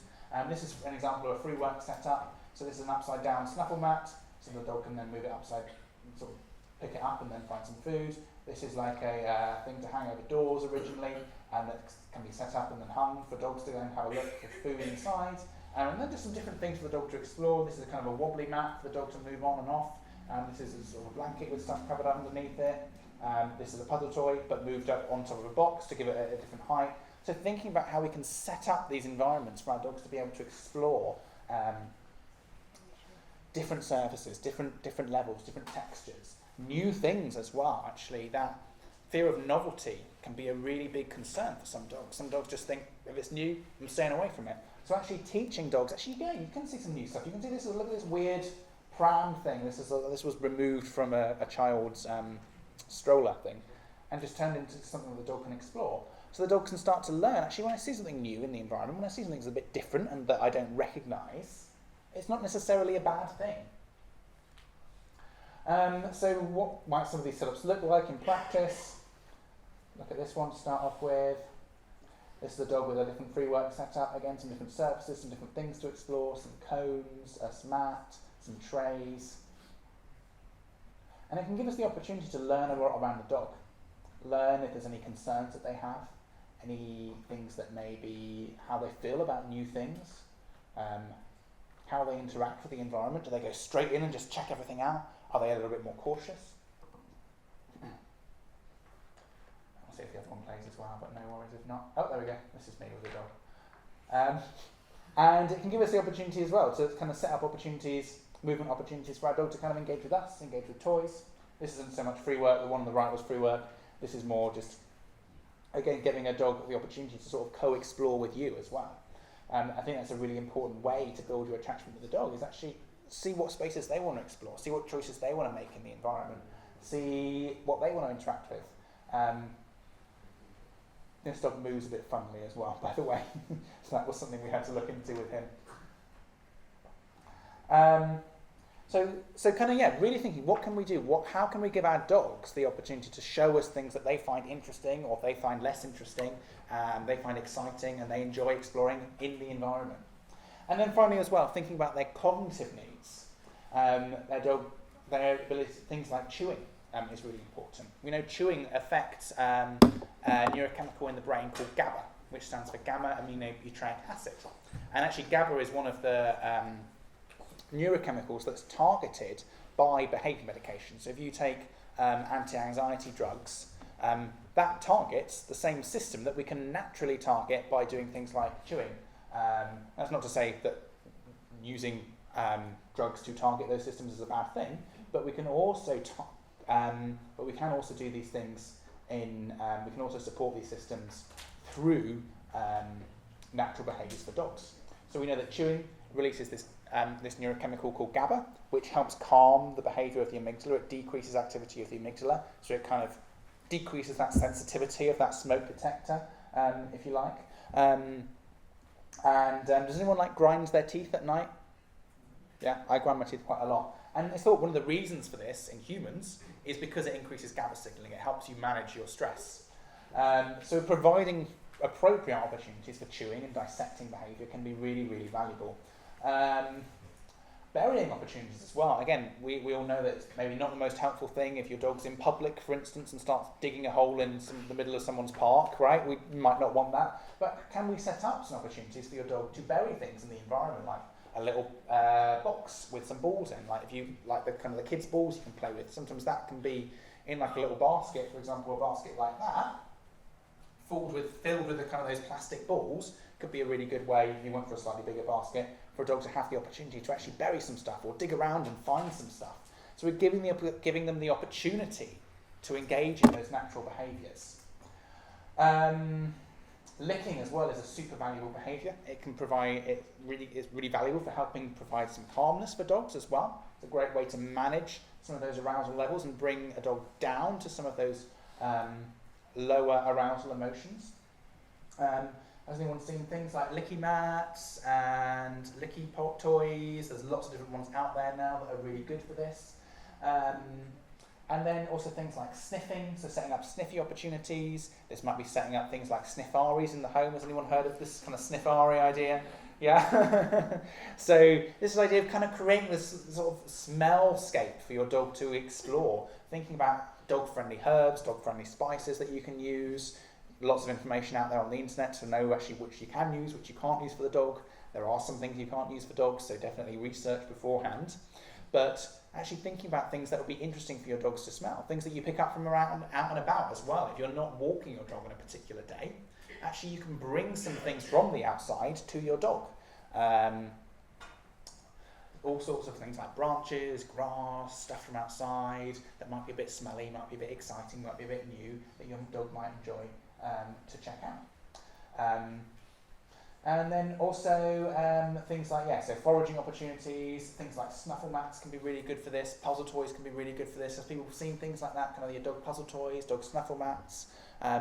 Really good opportunities for your dog to engage in those natural foraging and exploration behaviours, all which are a really important part of their ethogram. And particularly, again, I think an underestimated part of dogs' ethograms, because we know that dogs aren't really, at their heart, huge hunters in recent history. They've spent a lot of recent history being scavengers because they've lived on the outskirts of the city, and their best food source has not been hunting, it has been scavenging around in cities. So they've really adapted to do that. That's a really natural behaviour for them. So giving them an outlet for those types of behaviour is so valuable. Things like chews, bones are really good. Other things that dogs can chew on are things like kongs. Has anyone heard of kongs? A lot you can do with kongs in terms of filling them up with paste, freezing them, because then they'll last a little bit longer, and then getting them out for dogs. You can freeze licking mats as well. All sorts you can do with freezing to kind of change the texture and change the experience of a particular toy as well. This. And then finally, in terms of thinking about how we change behaviour, there's also behaviour modification techniques. So if we think, and this is specifically as well thinking about topic of today being when we're thinking about dealing with fear-based behaviours, frustration-based behaviours, there's lots of different approaches that are out there that may or may not be appropriate for certain dogs. So I don't think we've got time today to kind of go into detail on all of these things and all of the mechanics of all of these and when and where to use all of these, but we'll touch on them in a little bit just very briefly. So counter-conditioning, all about changing the associations a dog has made with a particular stimulus. So if it's a dog that is scared of particular people, teaching the dog that those people actually predict something positive rather than something negative. Desensitization, thinking about kind of the opposite process to that sensitization process of slowly reintroducing something to a dog to decrease the level of response that we get from a dog from that person. So if counter-conditioning might be, for example, teaching the dog that when they look at a person, that predicts a positive outcome, predicts some food for them. Desensitization might just be looking at a person from a really strong, really big distance to start off with, or it might be even presenting something that smells of that person to start off with, just going to like a charity shop and picking up some old socks or something like that, or you see if you can bother some friends and say, have you got any old clothes I could borrow? And actually just presenting that to your dog so they get used to the smell of new people and they start to learn and they start to desensitize themselves to that new smell. All sorts you can do to slowly reintroduce a stimulus to a dog. Differential reinforcement, where we reinforce a behaviour that is alternative to the particular behaviour that we may not want. The challenges of this is that it doesn't necessarily address the underlying cause. So it may not be appropriate in all cases. If we just say to our dog, hey, do you know what, why don't you just go and catch a ball when you're looking at that scary thing? A lot of dogs might just be like, nope. It may not be appropriate in some situations because it doesn't necessarily address that underlying cause. But I thought I'd mention it as it is used in some cases in certain contexts. Extinction learning, and this is where we learn that It's kind of in a way a part of desensitization, because desensitization is essentially a load of mini extinctions. But this is where we learn that one thing that predicts another thing. So for example, whether it's negative or positive, Bell predicts food, where we learn Bell doesn't predict food anymore. So for example, if we were extinguishing that behaviour, we ring the bell, ring the bell, ring the bell, the dog would learn that no longer predicts food, in theory. There's a lot of dogs that are very resistant to extinction processes. So we have to think about that as well, and again, it's a whole other conversation. But that's kind of the process that's going on in desensitization, because that's kind of what you're doing. You're saying, look at this person, nothing scary happened. Look at this person at a distance away, nothing scary happened. Or think about how this person smells, nothing scary happened. But again, you have to manage that process very, very carefully for that desensitization to be successful. And it's a huge challenge, right, particularly in busy environments, because you can be saying, okay, I'm going to look at this person away, set up an environment where you look at this person at a distance and the dog learns it's okay. That's going to be really, really difficult if then the dog then goes for the walk and the next minute sees about 5 different people walking past them. So it's huge challenges depending on the environment that we're working in. And then we've also got something that I think that's kind of perhaps underrated a little bit for thinking about how we can help change behaviour in dogs, which is social learning. We know that dogs are good at learning from other dogs. And we know that dogs can learn something safe or something is dangerous from other dogs. So if we set up scenarios where, and again, we want to manage this, we want to tie some of this stuff in together. We don't want to say, we're going to go for a walk with 2 dogs and we're going to go and walk past, we're going to go and walk through the busiest street in the city and say hello to everyone. That's probably not going to facilitate social learning. But we could potentially set up a scenario where someone new comes to the house, we've set up our baby gates, we've got that appropriate management in place, and we give that dog the opportunity to maybe have another dog with them that we know is going to be comfortable with a person coming to the house to facilitate potentially some social learning there as well. Something worth checking out as well for some of this stuff, and this is actually a little bit what I spoke about in the first half, with thinking about those, how we can actually reinforce our dog for appropriate coping strategies with difficult situations, which is behaviour adjustment training by Grisha Stewart. So that could be if anyone kind of wants to think more about that and actually how we can train our dog's reinforcement system to learn how to deal with difficult situations appropriately, that's a really good read for thinking about that. And then the final thing I'd say is it's quite a contentious topic, but e-collars, particularly when we're thinking about aggression and frustration cases, hopefully this is fairly straightforward kind of from some of the things we described today, are kind of unlikely to be helpful. Because if we use e-collars for frustration, if we teach our dog, when you engage in this predation behaviour, you're going to get a buzz, and that's not going to feel too comfortable, then chances are that means that when that dog then does have the opportunity to engage in that behaviour without that uncomfortable electric shock, then that's going to be increased. We're going to get that post-inhibitory rebound. So it's not likely to address the underlying cause of that behaviour, and it's not likely to address the welfare needs of that dog in terms of meeting those homeostatic needs. And then secondly, if we think about dealing with a fearful dog, if we teach a dog, when you bark at this person, or when you lunge at this person, we're going to feel an uncomfortable shock, then that's likely to be associated with something negative happening when you engage in that behaviour. And there's a few consequences, right? The dog could engage in that behaviour or change strategies, right? So we could go from, say, from lunging, growling, to showing more offensive levels of aggression to get rid of that person more quickly. Or we could see that person being associated with a negative experience. Every time I see a new person that I'm a bit scared of, I get shocked. So of course you're going to be scared of new people, right? So in terms of dealing with aggression cases, in terms of dealing with frustration cases, these are not going to be very useful tools. How long have we got left? I'm not going to talk about this in a huge amount of detail, but when we're thinking about changing behaviour, we might want to be thinking about this idea of thresholds. And this is this idea of where we go from normal attentive behaviour, a dog being comfortable and relaxed, to this fight-flight reaction.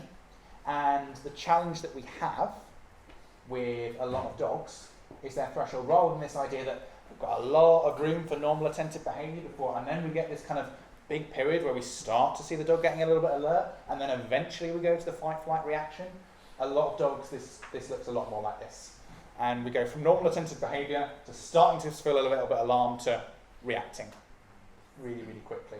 this yellow region particularly can be very, very small. And hopefully what we're doing by meeting some of those homeostatic needs, by helping dogs regulate their emotional responses more appropriately, is we're getting this to go from this to something more like this. We're adjusting this threshold responsivity levels. And again, we've mentioned this a little bit about glucocorticoids. If a dog is experiencing stress, if a dog is experiencing this trigger stacking effect, then an individual's threshold may vary. So if you've had a stressful day, then your threshold might go from this to this. I think we've all had that, right? We've had a bad day at work, or we've had a rough day, things haven't gone too well for us, and then someone does something slightly annoying at home. You find you might be a little bit less good at coping with that. You might be a little bit more snappy than normal. So this is kind of depicting where we're working, if we're working on these different levels of thresholds in behaviour modification. But something I really want to talk about with this, I think is really important, is this idea of trigger stacking, which is the fact that when we're dealing with triggers, when a dog is coping with triggers, when a dog is not responding to stuff, that is still changing the way that they may respond to things in future. So for example, if you've got a dog, we go for a walk, and we walk through a place where there's a load of loud noises, people are dropping stuff everywhere, it's really noisy, loads of banging, and we do well. We go through, we walk through a construction site, say, a new construction site's popped up, walk through that, we do well, great. But that does mean that our stress levels might increase a little bit. And then we walk through a crowded space, we walk through like a busy cafe or wherever, then our stress levels might increase a little bit more. Again, we've coped all right with it, we've done really well, but our stress levels might increase a little bit. Our HPA axis might start firing out and pumping out a few more glucocorticoids, getting us a little bit more ready to react. And then we might also just, the fact that it's feeling a bit hot today and we're just feeling a bit sweaty and we're not too comfortable, then that actually might up our stress as well. Things that are kind of present in the environment that maybe aren't things that we're so aware of as a kind of a very tangible thing, but is actually something that is still something the dog is having to deal with. Then we've seen another unfamiliar dog, and that might kind of put us beyond this threshold for reaction. So we could potentially see all of these things on our own and be okay, or deal with all these things on our own and be okay. But having them all together, we get this kind of stacking effect that these triggers build up and it becomes harder for the dog to cope. Which means that we need to be really aware of when our dog has coped with something. Well, firstly, two things in fact. We need to be really aware of when our dog has coped with something and done well at that. Because we want to give them a break to then bring them, so when we get here, we've just walked through a loud place, we've just walked through a busy place, it's a bit of a hot day, and when we get to here, we then give our dog a break to get back down to here. We give our dog some time to re-regulate, we use those tools that we've got in place to re-regulate, whether that be things like maybe a licky mat, maybe a snuffle game, something like that, maybe doing some free work, to then bring our dog back down before we then go and see some unfamiliar dogs at the park or something like that. And then also thinking about whether there are things here that we can remove from the dog's environment. Can we walk dogs not in kind of the hottest point of the day, thinking about can we walk dogs at cooler times during the day? Can we ensure our dog isn't in physical pain? All those important things. I put owner stress as well there because that's something that often people ask me about. Does the dog respond to owner's stress? Yes, to a certain extent. I would say the caveat I would say is don't blame yourself. If your dog is reacting to things, don't necessarily blame yourself. It's not your fault that your dog is uncomfortable in that situation, right? It's not on you that your dog's uncomfortable. But there is evidence that dogs can be sensitive to their owner's stress levels because dogs, again, we've talked about that massive olfactory cortex dogs have. That massive olfactory cortex is sensitive to pheromones that we as humans are not sensitive to. So the dog is sensitive to pheromones released in our sweat that we release when we are stressed. And we know there's been studies done that are really cool studies actually that look if you kind of harvest human sweat and present it to dogs on its own, it changes the way they behave. And so it's just worth being aware of that actually. If we are stressed, that doesn't mean don't walk your dog, it doesn't mean don't spend time with your dog, but it's worth thinking, is there something we can do to help you feel more confident? And actually I think a lot of this stuff that we've talked about today, hopefully, can make people feel more confident because they don't feel like they've got to take their dog to a place that their dog's not going to cope well. They feel, kind of give people permission to take their dog to places where their dog is going to succeed, right? And then also thinking about if they are stressed, actually just remembering that that is something that could make things a little bit more difficult for dogs if they're in the face of these other triggers being present. So just being aware of that as well.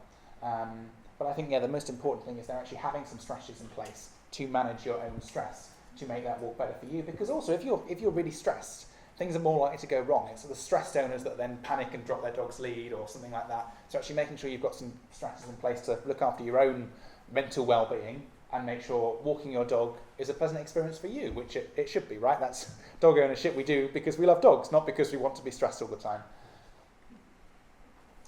So when you're retraining, there's some characteristics that you might want to consider about the particular thing we are getting our dog to retrain. I'm not going to read them all out because we're just a little bit time limited, and I want to give you guys some time for any questions if you want them. And then if we're thinking about dogs that are frustration prone, there are things that we can do to change the level of that wanting. This is kind of going back to that wanting and liking conversation, how we re-regulate the wanting and get that consistent with the level that a dog might like something. So frustration around food, things that we can think about. Skipped ahead. So yeah, frustration around food, frustration around social situations, and then frustration around sleep. And again, I'm not going to read them all out just because of time, but if you wanted to have a look through them in more detail, are things you might want to think about. And then, has anyone seen this at all? Is this familiar for anyone? Yeah, cool. One person. That's cool. So this is the Resilience Rainbow developed by a couple of friends of mine, one based in the US and one based in the UK. And this is, they came up with this as a kind of framework that you can use to in terms of thinking about how to build resilience in dogs. And it's nice and it kind of looks pretty and it's fun, right, to have a nice little pretty framework. But the way kind of I see this is it can give you a bit of a tool to think about how to apply some of this stuff that we've discussed today. So actually thinking about decompression time, actually making sure, again, if we've done something, if we've got a dog that is perhaps more sensitive to stress, actually making sure we're doing something to help that dog then decompress after that stress. Completing the stress cycle is a similar idea. So actually if we've done something exciting like some exercise, if we've done something exciting like if we have had a bad event, for instance, if your dog has panicked, if something has gone wrong, actually making sure we handle that appropriately there by then giving your dog some space, getting your dog out of that situation, and then actually doing something with your dog to help them come down from that stress levels. We think about what brings our glucocorticoids up a lot, but we also need to think about what we can do to then bring them down again afterwards. Time will bring them down. They do go down within a couple of hours, but also we want to help that dog kind of get that, help them regulate themselves appropriately. Mental and physical well-being, hopefully we've talked a lot about that today, hopefully you have some ideas there. Thinking about what we can do to give a sense of predictability for dogs, bringing some routine into the environment can be really useful. Also predictability in terms of what means what's going to happen, you know, actually using consistent terms with your dog, using consistent communication styles with your dog, using consistent thinking of like accessories even with your dog, you know, knowing that when you go for a walk, the harness goes on, we put the lead on, then we go out. So we've got kind of consistent signals in the environment so your dog has an understanding of what's happening, because it's really hard being a dog where you can't speak human and you don't know what's going on a lot of the time. You can imagine living in a house with a load of people that don't speak your language and you're just trying to work out what's going on. Actually offering some things that bring that sense of predictability is really valuable. Safety and security we've talked a lot about. Social support we've talked a lot about. Agency as well, thinking about what we can do to offer our dogs choices and give them the opportunity to make decisions in their environment. And again, this is where free work is really, really good, because it helps your dog get that sense of agency and giving them appropriate choices with the environment. And again, with choices, right, we need to be sensible. That doesn't mean, again, you give the dog a choice of off you go, take you off leads, just go for a walk yourself, wherever you want to go. That's absolutely fine. We need to obviously make sure we manage our dogs safely. But where we can give them suitable choices and safe choices, that can be really, really valuable. And brilliant, that's it, we're all done. And if you've got any questions, you're very welcome to email me or ask them now if you've got time for a couple of questions. We'll take some questions. Yeah, thank you.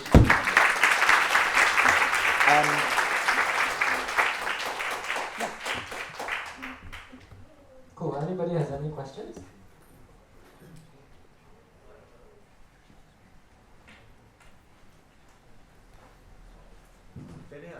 question about the dopamine. Yeah. I saw the question about the dopamine that you just mentioned. I saw that once the behavior is acquired, the dopamine is at the highest peak. At which point again? We get the highest kind of increase once the behaviour is acquired, just when that cue is presented, when that opportunity. So if you think of the bell, when the bell rings rather than when the food is presented. So the dopamine rise, once you've learned that the bell means food, the dopamine rise will happen when you hear the bell rather than when you hear the food. Or for instance, if you taught your dog to sit, for instance, or something simple like that, it'll be when the dog hears the word sit rather than getting the food. Does that answer the question? So essentially, if a dog is already trained in one behavior, while he's at the act of the behavior, the dopamine is the highest part under the reinforcement is given. Yes. So at the act of the behavior, actually the dog is feeling really good about it. Is that what you mean? So the increase in dopamine doesn't necessarily mean that the dog's feeling good. The dog, it just means that expectation of the reinforcement. it's, and that's kind of the confusing thing about dopamine because it's associated with when that reward is happening. People think that dopamine means the dog is feeling good, but it's actually other neurochemicals, so endogenous opioids, endocannabinoids, all these other things that anyone wanted to sort of dive into, you can do, that play more a role in actually that feeling good response when you get that reward in the end. So expectation of reward does spark the dopamine? Yes. Okay. Yeah, sorry, does that make sense? I got Sorry. it, yeah. Anyone else? I had a question about the stress cycle. So in fearful dogs, when they get really frightened, they really go into like a dark place kind of, like they de-stress.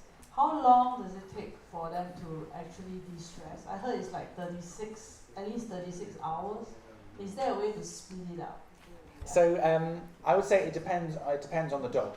And I think when we say de-stress, it's a big term in terms of actually what we mean. So in terms of things like the HPA axis, that's actually only a couple of hours for that to sort of return to baseline. But I would say you still see dogs that then are seeming stressed beyond that. And that's kind of where we need to be thinking about what we can do that's where we might be thinking about the environment, if there's changes that you can put there in the environment to reduce that stress further and help the dog feel more comfortable and more better suited to their environment and sort of have their needs better met, I suppose. One more. My dog before, actually, every time we would exit the house, he would like either nip or bite. And then just, I could see everything, pupils dilated, very stressed. Is that a sign of actually separation anxiety, or is he just displacing? Yeah, so that's a really good question because that is an occasional presentation of separation anxiety is that dogs actually become aggressive towards their owners when they leave the house because they learn if I do that, they're less likely to leave the house. It's just a way to try and prevent you leaving. So then that's a really good example of a case that actually it looks like we're talking about maybe a fear-based case, a fear-based aggression case where maybe the dog isn't good with certain movements, but actually when you dig into it, you realise actually this is maybe more to do with the dog's concerns about being left alone.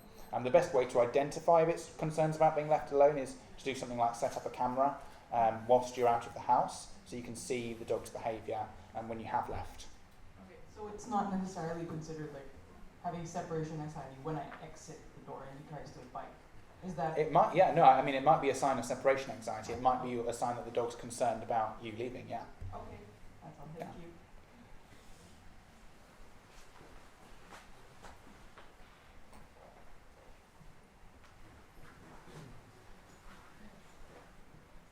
Thanks for the talk.